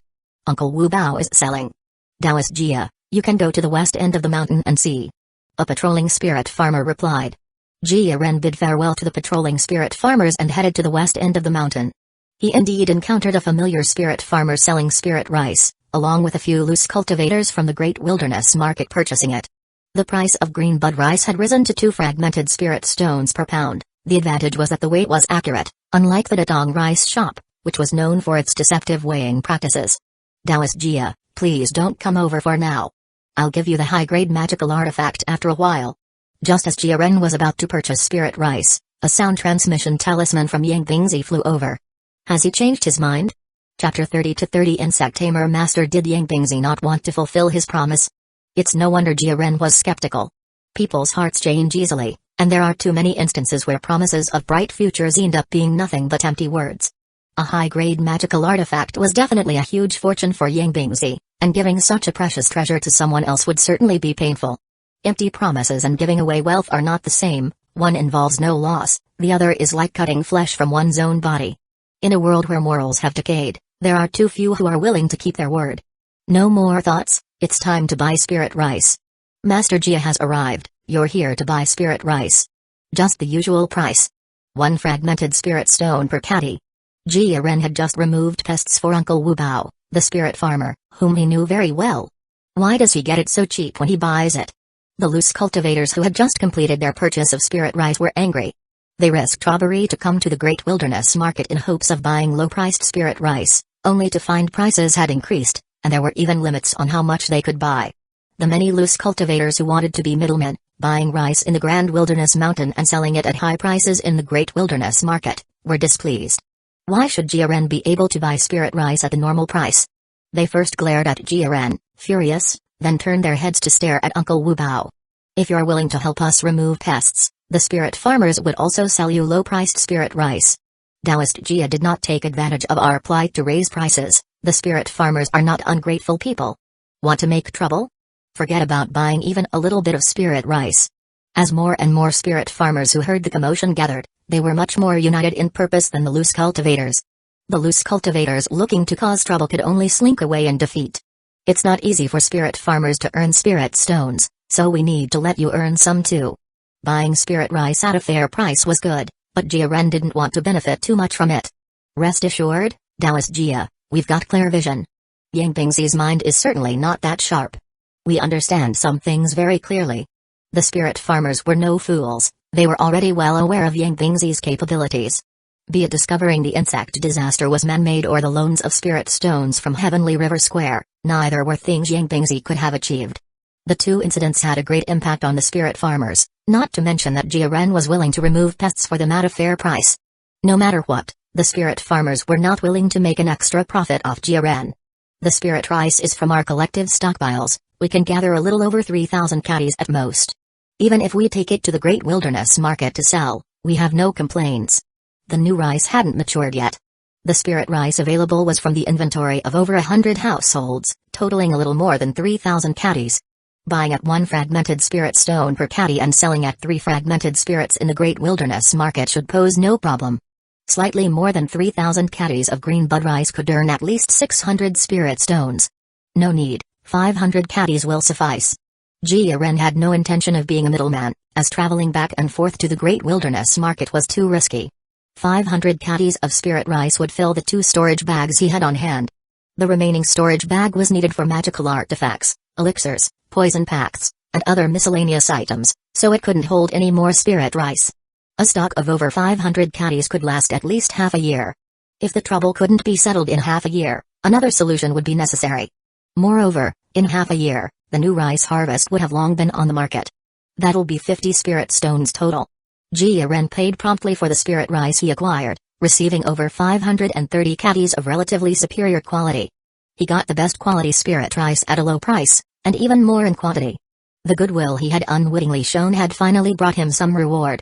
In this world, there are still some people who hold fast to their inherent goodness.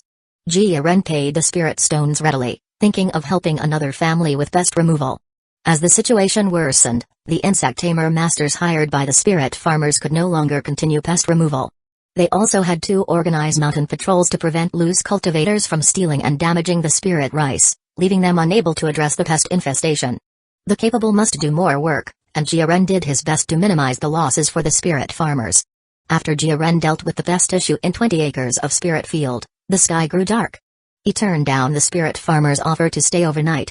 The spirit farmers know I was the one who discovered the insect disaster. I might become known to the forces behind it, or even become a target myself, so I have to be cautious.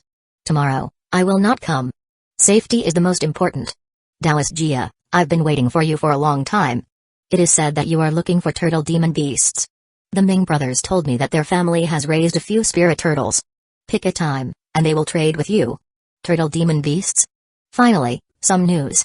Upon hearing the words Ming family, Jiren's heart tightened, and his gaze shifted towards the spirit farmer. Ever since I suspected Ming Wu of harboring ulterior motives, I stopped selling bug corpses to them and cut off all contact. Seeing that I'm not taking the bait, are they trying to lure me to their place? The Ming family has a lake for raising spirit fish. It's indeed possible for them to have turtle demon beasts. I'm seeking turtle demon beasts to make turtle spirit ointment, in pursuit of longevity. If there's a risk to my life, it's better not to go.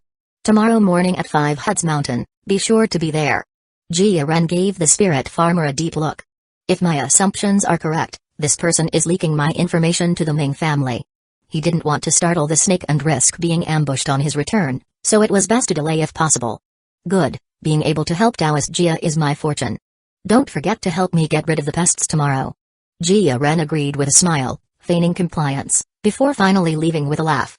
Before he left, he cast a special glance at Yang Bingzi's residence, where the lights were still on. He did not go over but turned and walked away. If it is fated, it will happen. If not, do not force it. If I get it, I am fortunate. If I lose it, it is my fate. Just as Jiren had walked only a few steps, he saw an old Taoist with hair half black and half white, parted distinctly in the middle, striding towards him. Insect Tamer Master? Are you practicing the insect control scripture? I didn't expect senior brother to have taken on a new disciple. The newcomer looked at Jiren, perhaps having seen his spirit beast bag or sensed the spirit insects he controlled through some special means. For a moment, Jiren felt like a viper was eyeing him, and his whole body went stiff. Wind control skill. Without hesitation, he instinctively used the wind control skill to quickly put distance between himself and the old Taoist. Keeping away from this person was the only way to ensure safety. What fast speed. Interesting. Relax, I'm not here for you. We'll meet again someday. The old Taoist had a kind face, as if Jiren's earlier unease had been a misconception. Standing tens of meters away, Jiren watched the old Taoist walk further away before he finally let out a sigh of relief. That Yin-Yang senior Taoist is definitely a powerhouse, at least at the 9th level of Qi refinement. He probably isn't a cultivator from the Five Elements sect. Why would such a strong person come to the Grand Wilderness Mountain? Just as Jiren was about to leave, he noticed the old Taoist heading towards Yang Bingzi's residence. Yang Bingzi? He is here for Yang Bingzi.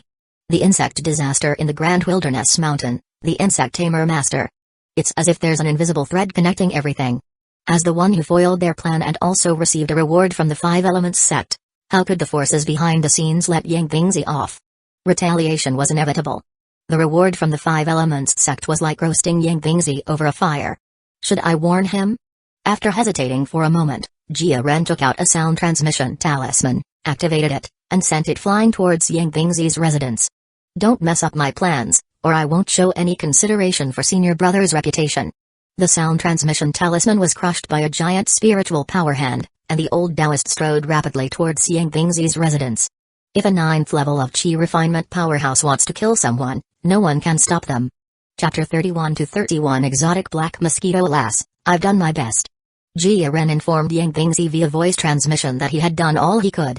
He had no power to save anyone from a cultivator at the 9th level of Qi refinement, and any attempt to intervene would only put himself at risk.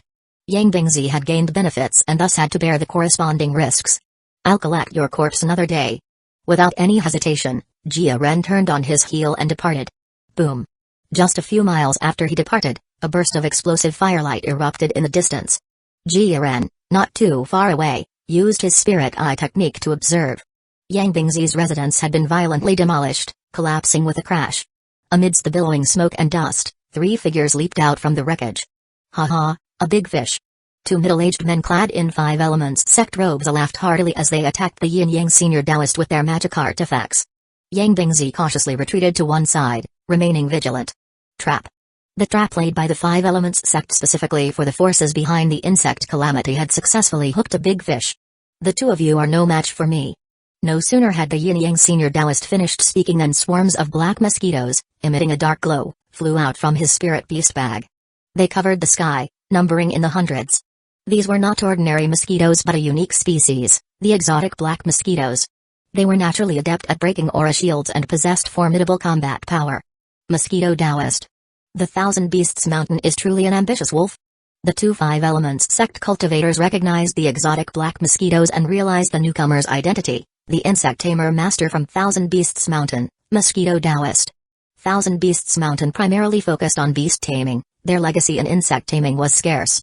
Compared to cultivators who commanded spirit beasts, insect tamers were generally much weaker. Mosquito Taoist, however, was an exception. He had the good fortune of obtaining exotic black mosquitoes and had made a formidable name for himself. It was rumored that no fewer than 20 late-stage Qi cultivators had perished at his hands, making his name widely known. Even with 2 cultivators at the 9th level of Qi refinement working together, victory was unlikely. You two will feed my black mosquitoes. The Mosquito Taoist gestured at the 2 men from a distance. The exotic black mosquitoes vibrated their wings and swiftly flew towards them to attack. Ling Luo Fire Disc. A disc emanating red spiritual fire flew into the sky, spinning ceaselessly. Circles of spiritual fire gushed out, transforming into a massive flaming ring that descended towards the exotic black mosquitoes. The exotic black mosquitoes, fearless in the face of the fiery magic artifact, dived into the flaming ring like moths to a flame. They were born with a protective dark glow, allowing them to remain unharmed amidst the flames. Instead, The spiritual fire diminished at a visible rate as the exotic black mosquitoes consumed the flames and flew towards the Lingluo fire disk. In the blink of an eye, the magic artifact's glow dimmed significantly, and it plummeted from the sky. My magic artifact. Such fierce mosquitoes. I have no choice but to use my trump card. Firebird Talisman. The Five Elements sect cultivator, with a pained expression, took out a jade talisman inscribed with a bird and activated it. A firebird several meters in wingspan circled in the sky before swooping down, enveloping the exotic black mosquitoes in a towering inferno. The Firebird Talisman activated the Firebird spell, a Foundation Establishment level spell, unleashing flames that were even stronger and more domineering. The exotic black mosquitoes, previously ferocious, lost their viciousness as their dark protective glow faded in the intense flames. Without the dark glow's protection, their bodies rapidly disintegrated within the fire. Damn it! How do you have a medium-grade talisman? My exotic black mosquitoes. With his exotic black mosquitoes suffering heavy casualties, the mosquito Taoist lost his biggest trump card. Without a moment's hesitation, he decisively used a flying artifact to escape into the distance. Without the exotic black mosquitoes, let alone killing Yang Bingzi, even escaping alive was now in question. The two Five Elements sect cultivators were not about to miss the opportunity to kick a man while he was down and pursued the fleeing mosquito Taoist with all their might. The three of them, one fleeing and two chasing, soon disappeared into the grand wilderness mountain. So it was a trap after all. Jia Ren had not anticipated this twist. The rewards bestowed by the Five Elements sect were a setup. They had anticipated that Yang Bingzi would be ambushed and used him as bait to lure out the force behind the scenes. Being an inner sect disciple of the Five Elements sect was not easy. One could become expendable at any moment. After the formidable enemy had left, Yang Bingzi saw Jia Ren and hurried over. Taoist Jia, after the Five Elements sect awarded me the prize, they informed me I was to lure out the mastermind behind the insect calamity. I almost made you come here in vain. This is the magic artifact I promised you. Yang Bingzi presented a dark green long staff to Jia Ren. Inside the dark green long staff, a great number of runes were densely packed, far surpassing the verdant flying daggers in quantity. It was clearly not a mundane item. A high-grade magic artifact? Jia Ren's gaze lingered on the dark green long staff for a moment. He knew he could take possession of a precious high-grade magic artifact whenever he wished. No need. Jia Ren said. That magic artifact suits you better. He hesitated for a moment but ultimately decided to decline. It was false to say he was not tempted by a high-grade magic artifact. But some things were far more important than a high-grade magic artifact. Taoist Jia, this is what I promised you. One cannot be dishonest. Jia Ren's refusal made Yang Bingzi anxious. Yang Bingzi knew full well that everything he had obtained was thanks to Jia Ren. Without him, becoming an inner sect disciple of the Five Elements sect would have been impossible. One must not forget to repay kindness. A high-grade magic artifact with the Five Elements sect's mark will only bring me trouble if I take it. Jia Ren explained. If you truly want to help me, keep an eye out for inheritances of the four arts of cultivation. As a low-level loose cultivator, Jia Ren had access to very few channels and resources. He had always been searching for the four arts of cultivation but had found nothing so far. Without special circumstances, who knew how long it would take for Jia Ren to find the inheritances of the four arts of cultivation? The bait business had no market, and the insect extermination work was about to end. Jia Ren was losing his means of earning spirit stones. No matter how many spirit stones he possessed, they would eventually be depleted if he only consumed without turning. Yang Bingzi, now an inner sect disciple of the Five Elements sect, had contact with the sect's elite. This made it much easier for him to obtain inheritances for array formations, alchemy, artifact refinement, and talisman crafting. With the proficiency panel, mastering the four arts of cultivation would not be difficult for Jia Ren. He could easily elevate them to an extremely high level. Wouldn't it be easy to earn spirit stones then? It seemed like he was giving up a high-grade magic artifact, but he was actually investing in his future. Regarding the reciprocity of favors, once this debt of gratitude was repaid, Yang Bingzi might feel less obligated and thus less inclined to put his utmost effort into helping him in the future.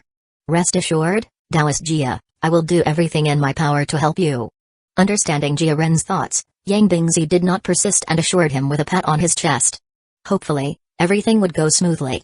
Just as Jia Ren was about to leave, he remembered the exotic black mosquitoes summoned by the Yin-Yang senior Taoist. They had destroyed a high-grade magic artifact, leaving a deep impression on Jia Ren. Compared to them, the spirit insects he controlled were rubbish. Jia Ren arrived at the site of the battle. The ground was strewn with scorched marks from the flames, and many spirit fields had suffered collateral damage. Fortunately, the fire had not spread, so the damage to the spirit fields was minimal. After some searching, he found a dim, lusterless disc-shaped magic artifact and about a dozen charred bodies of exotic black mosquitoes. Most of the exotic black mosquitoes were dead, with only a few barely clinging to life. I wonder if they can be revived? If I could command the exotic black mosquitoes, they would become a trump card in my hand. Carefully, he collected the 5 surviving exotic black mosquitoes to see if they could be saved. Jia Ren did not covet the dimmed high-grade magic artifact. He tossed it to Yang Bingzi, for him to take back and report. With the magic artifact lost, the 9th level of Qi refinement cultivator from the 5 Elements sect would not let the matter rest. Yang Bingzi had just joined the 5 Elements sect and would likely face difficulties. This situation wouldn't be conducive to him providing Jia Ren assistance from within the sect. It was highly probable that it would attract trouble to himself, a loss outweighing the gain. Jia Ren would not seek his own doom for immediate gain. Chapter 32-32 Safeguard Team. It was getting late when Jia Ren bid farewell to Yang Bingzi and hurried towards the Great Wilderness Market. On the way there, as expected, he encountered an ambush by bizarre cultivators, but he left them doubting their life choices as he streaked away. Even though it wasn't the first time he had experienced the speed of the Grandmaster level wind riding technique, he was still awestruck. I still need to keep practicing the wind control skill. Once the skill breaks its limits, its power will become even more terrifying. He returned to his dwelling without incident and closed the door behind him. First thing, he took out 7 exotic black mosquitoes from the spirit beast bag, filled with anticipation. I wonder if they can be saved?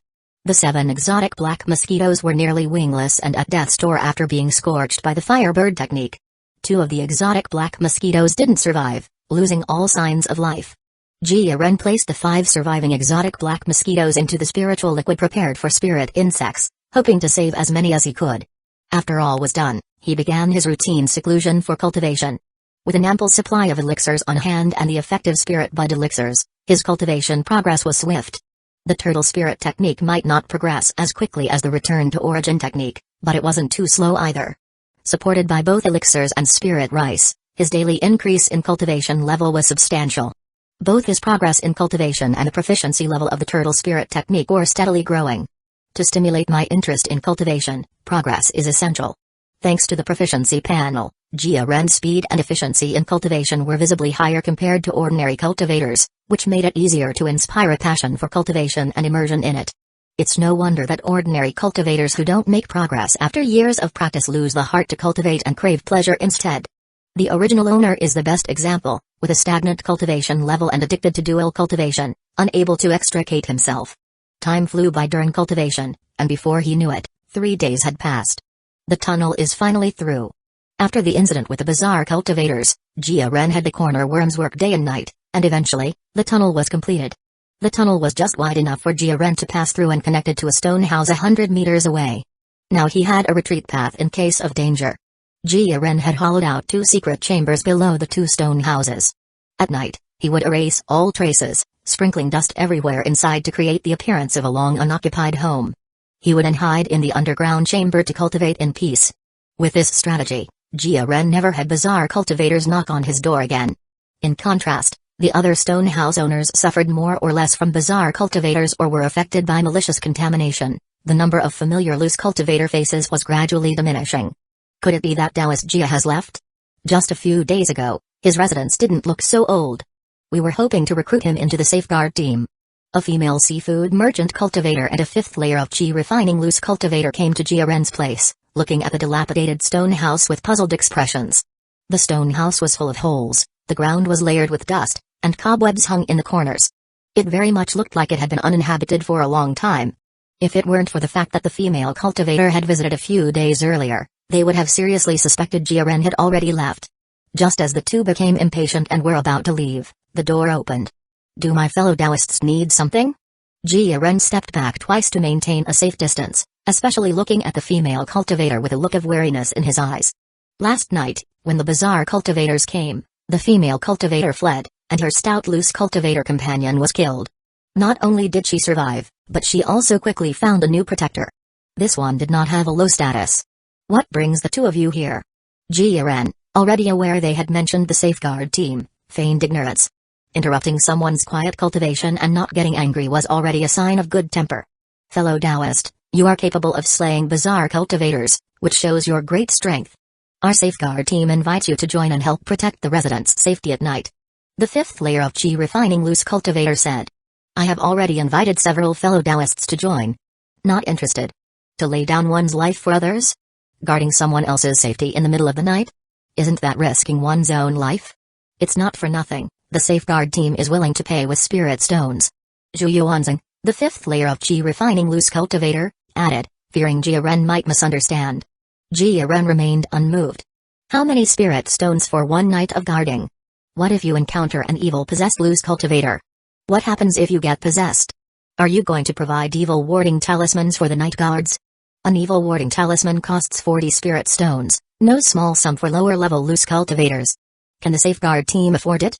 If Taoist Jia doesn't want to join, you can just pay a protection fee of 3 spirit stones every month, and the safeguard team will ensure your safety at night. So if the invitation is declined, they switch to demanding spirit stones? 3 spirit stones? How many lower level loose cultivators are willing to part with so many spirit stones? I will not join your safeguard team, nor do I need your protection. If there's nothing else, you Taoists may leave now. Jia Ren had no interest in joining a safeguard team doomed to become a mess, and even less interest in wasting spirit stones, so he bluntly told them to leave. Why must Taoist Jia refuse people from 1,000 miles away? Zhu Yuanzing pressed. I also have a piece of news for you. The Five Elements sect and the Heavenly Sword sect are at odds, seemingly ready for war, with no energy to care for the life and death of the outer city. Do you still harbor hope that the Five Elements sect will take action? I'll give you 3 days to consider. I hope Taoist will make a wise decision. Zhu Yuanzing smiled, turned his head, and left. Jia Ren paid no attention to the minor interlude and calmly continued his secluded cultivation. Zhu Yuanzing was not without abilities. He managed to persuade a group of loose cultivators by promising them a future. In the early stages, he paid out of his own pocket, offering high night guard fees to attract mid-stage of Qi refinement loose cultivators to stand guard, then used the protection fees collected from the loose cultivators to fill the gap in the guarding expenses, thus forming a cycle. On the first night, all was well. The loose cultivators were elated, and even more people paid the protection fee. 3 spirit stones were indeed a lot, but compared to their safety, it was still acceptable. Just when the loose cultivators thought they were in for stable nights, Zhu Yuanzing took the spirit stones and ran. The newly formed safeguard team fell apart. Those who paid the spirit stones were the ones who suffered the most. 3 spirit stones were not a small amount, and their already meager living conditions became even harder. He ran away? Jia Ren had been in seclusion all this time, only finding out the news on the 3rd day while cooking outside. The fee for guarding at night was too low, no cultivator was willing to risk standing guard. It would take a sufficient number of spirit stones to motivate them. The protection fee collected was 3 spirit stones per loose cultivator household, and there were at most 100 such households. 300 spirit stones might seem like a lot, but ensuring the safety of 100 households was no easy task. There had to be enough guards, and they had to be strong enough. 10 mid-stage of Qi refinement cultivators standing guard a night, at 2 spirit stones per person per night, would cost 20 spirit stones a day for this alone. This did not include combat supplies, evil warding talismans to dispel evil, post-mortem compensation for the safeguard team members, and a series of other issues. Compared to these needs, 300 spirit stones were just a drop in the bucket. Charge more spirit stones? 3 spirit stones already caused much dissatisfaction among many loose cultivators. If the price were to be raised further, the protection fees collected would not increase but decrease instead. Without enough spirit stones to maintain the safeguard team, failure was inevitable. Zhu Yuanzing, realizing the situation was unfavorable, made a wise decision to run away. The only ones who were hurt were the loose cultivators seeking safety.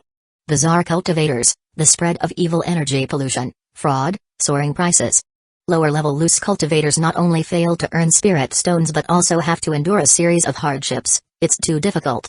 The only thing to do now is to protect myself. After Jia Ren had his meal and cleaned up the traces, he returned to the underground chamber and looked at the exotic black mosquitoes soaking in the spiritual liquid. Chapter 33-33, 5th layer of Qi refining. The underground chamber wasn't large and was divided into a cultivation room and an insect breeding room. The cultivation room was used for cultivation and improving skill proficiency, while the insect breeding room housed spirit insects. 3 types of spirit insects were placed in the insect breeding room. The poisonous spine insects, controlled by the insect taming technique with a spirit contract mark, were still in their larval stage, totaling 38. The poisonous spine insects mainly provided poisonous spines for creating itching powder and would not participate in combat. After contracting corner worms, 144 were hatched. Accounting for the ones that died, 112 remained as minor helpers. The corner worms were currently unemployed since the underground chamber was completed. Finally, there were the exotic black mosquitoes. 2 of the exotic black mosquitoes didn't make it, leaving only 3 alive. 2 had lost their wings and couldn't fly. Only 1 solitary mosquito could be used as a combat unit. It isn't the small number of survivors that's scary, but rather the fear of none surviving at all. As long as the female exotic black mosquito survived, given some time for cultivating and breeding, he could, like the mosquito Taoist, breed a force of hundreds. Jia Ren had witnessed the ferocity of the exotic black mosquitoes firsthand. Even spiritual fire and a high-grade magical artifact couldn't handle them. It took a mid-grade firebird talisman to take them down. Once the exotic black mosquitoes formed a swarm, even cultivators in the late-stage chi refining could be fought and overcome. Jia Ren looked at the 3 exotic black mosquitoes. Despite resting for several days, they still looked listless. He had been hesitant to use the insect control technique because he was worried they were too weak and could die from mishandling. He couldn't delay any longer. If the exotic black mosquitoes recovered and took the opportunity to kill him during his cultivation, it would be a humiliating death. Insect control technique. At Grandmaster level complete, his insect control technique easily controlled the 3 exotic black mosquitoes, a standard above even the mosquito Taoists. Unlike controlling other spirit insects, exotic black mosquitoes endured greater mental pressure. Controlling 1 took as much mental energy as controlling 5 corner worms. The corner worms could be controlled up to 80 at a time, but the forcefully control limit for exotic black mosquitoes was 16. The insect taming technique controls more insects, so it will be the main focus. Rest well, the army of exotic black mosquitoes relies on you. After changing the spiritual liquid, Jia Ren returned to the cultivation room. With a thought, the proficiency panel appeared. Name, Jia Ren, lifespan, 30 out of 75, realm, chi refining 4th level, 322 out of 400, cultivation technique, tortoise spirit technique 4th level, 349 out of 400, spells, wind control skill, grandmaster, 368 out of 1600, fireball technique, proficient, 33 out of 200, spirit eye technique, proficient, 186 out of 200, spirit shield, proficient, 25 out of 200, sunlocking technique, skilled, 196 out of 400, return to origin sword chi, proficient, 148 out of 200, gather water spell, beginner, 30 out of 100, tempting bait, fish, grandmaster, ultimate, plus, insect control technique, spirit, grandmaster, ultimate 2, insect taming technique, spirit contract mark, proficient, 82 out of 200, metal finger technique, grandmaster, ultimate, plus, turtle breath technique, beginner, 21 out of 100, turtle prime spirit armor, beginner, 11 out of 100, skill breaking point, 1.275. After accumulating over several days, his skill breaking points had once again reached above 1. The wind control skill was still a long way from reaching the ultimate grandmaster level, so it wasn't currently usable for breakthroughs. The insect control technique had been broken through once, and breaking through a second time required even more skill breaking points.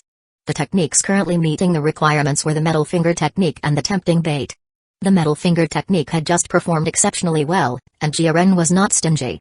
He decisively tapped the plus sign behind metal finger technique. Metal finger technique, Great Grandmaster, 1688 out of 3200. The breakthrough for metal finger technique was successful, elevating it to the realm of Great Grandmaster. Jia Ren felt a deeper understanding of metal finger technique welling up inside him.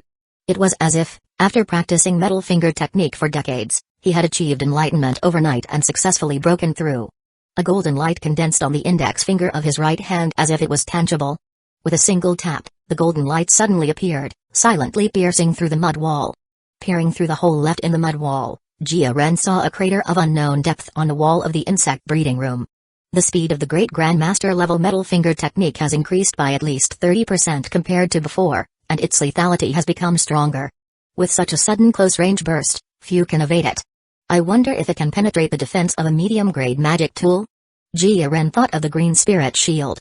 After hesitating for a moment, he gave up on the risky idea of damaging a middle-grade defense magical implement.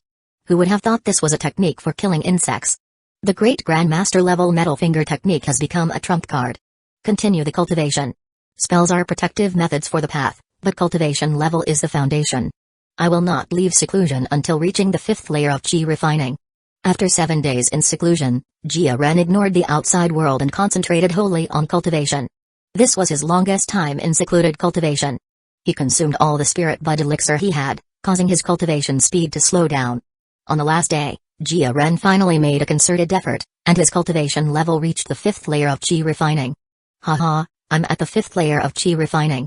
Although I am still far from foundation establishment, this is indeed a happy occasion. Without accumulating small steps, one cannot reach 1,000 miles. Cultivation is, by its very nature, a process of accumulation over time. Feeling elated, Jia Ren left the underground chamber to see the long-missed sunlight. Perhaps it was because he had been underground for too long, his skin was damp and slightly pale from not having seen sunlight for an extended period. He cooked a pot of spirit rice to fill his empty stomach. It's time to buy some elixirs. He had enough spirit rice but lacked elixirs for cultivation. Without elixirs to aid in cultivation, Jia Ren felt the difference in his progress. Even with the aid of spirit bud rice, the last stretch of cultivation took 2 days. Compared to when he took spirit bud elixir and progressed rapidly, the psychological gap was too great. Depending only on meditation for cultivation, who knows when he would break through to the 6th layer of qi refining, not to mention the late-stage qi refining. I don't have a lot of spirit stones on hand, and there's no news from Yingpingzi at the moment. I need to figure out a way to earn spirit stones first. I wonder if it's been safe these past few days? Has the bizarre evil qi ended? Being in seclusion for many days had cut him off from news, he was almost isolated from the world. Jia Ren left the stone house and surveyed his surroundings carefully, remaining cautious. He didn't see any living people along the way, as if he was in a post-apocalyptic world, with only himself left alone. In the distance, the stone houses bore remnants of congealed bloodstains and signs of battle. The head of a familiar cultivator lay tilted in a pool of blood in front of a door, decapitated. His unattended remains, unknown how long exposed, were decaying and attracting flies and insects. Jia Ren approached and used the fireball technique to burn the corpse. He did this to prevent the corpse from spreading disease and affecting him. Taoist Jia, don't burn the corpse. It might attract trouble. The door of the neighboring stone house opened, and a scruffy loose cultivator poked his head out, looking at Jia Ren with a hint of surprise in his eyes. The two had only met once and were not familiar, not even knowing each other's names. Taoist Jia, I have a favor to ask. Could you help me arrange the stone house? How about 2 spirit stones? Jia Ren was utterly confused and didn't understand what was being asked of him. Following the loose cultivator's gaze, he turned his head to survey the various slightly dilapidated stone houses around. Compared to his professional distressing technique, their imitation was poor and lacked its essence. Such poorly aged stone houses wouldn't be enough to deter bizarre cultivators. Fellow Taoist, could you tell me what has happened recently? Chapter 34-34 Conscription of Loose Cultivators. Jia Ren did not spend much time learning about the events that had transpired in the past few days. Zhu Yuanzheng, taking advantage of the safeguard team, had scammed a significant amount, taken spirit stones, and fled, plunging the northern district back into chaos. The number of bizarre cultivators and those spreading bizarre evil qi gradually increased, with more and more residents dying tragically. Loose cultivators were not fools. Noticing that nothing had happened to Jia Ren's residents, they began to imitate him and made their stone houses look old. Unfortunately, they failed to capture the essence, and their traces of life were too apparent. Bizarre cultivators were not stupid and saw through the ruse at a glance. In just under 7 days, close to 1/3 of the cultivators had fallen to bizarre cultivators or succumbed to the bizarre evil qi, a truly brutal outcome. Not just in the northern district, the other 3 districts faced the same plight.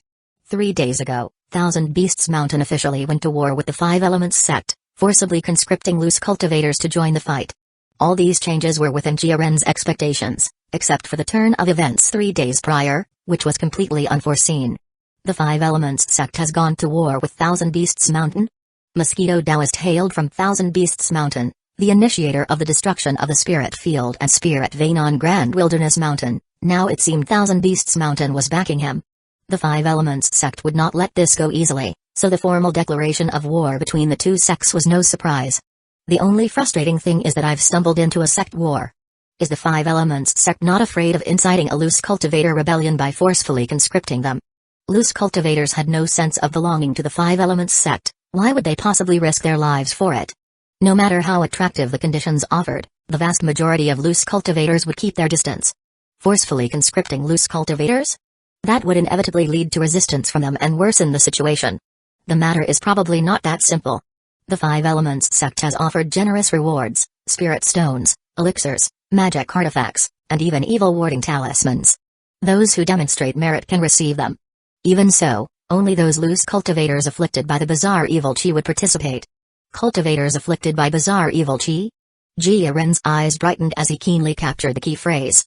It was not until this moment that the fog in his mind lifted, and he finally understood why the Five Elements sect had not contained the spread of the bizarre evil chi in the outer city but only defended the core inner city. The Five Elements sect had purposefully allowed the bizarre evil chi to spread among the lower-tier loose cultivators, resulting in a staggering number of afflicted individuals. Evil warding talismans were expensive, loose cultivators could not possibly afford them. With no way out, they were filled with despair. By offering evil warding talismans, the Five Elements sect gave them a glimmer of hope. Are they using the evil warding talismans to drive the bizarre evil chi-infected loose cultivators as weapons against Thousand Beasts Mountain?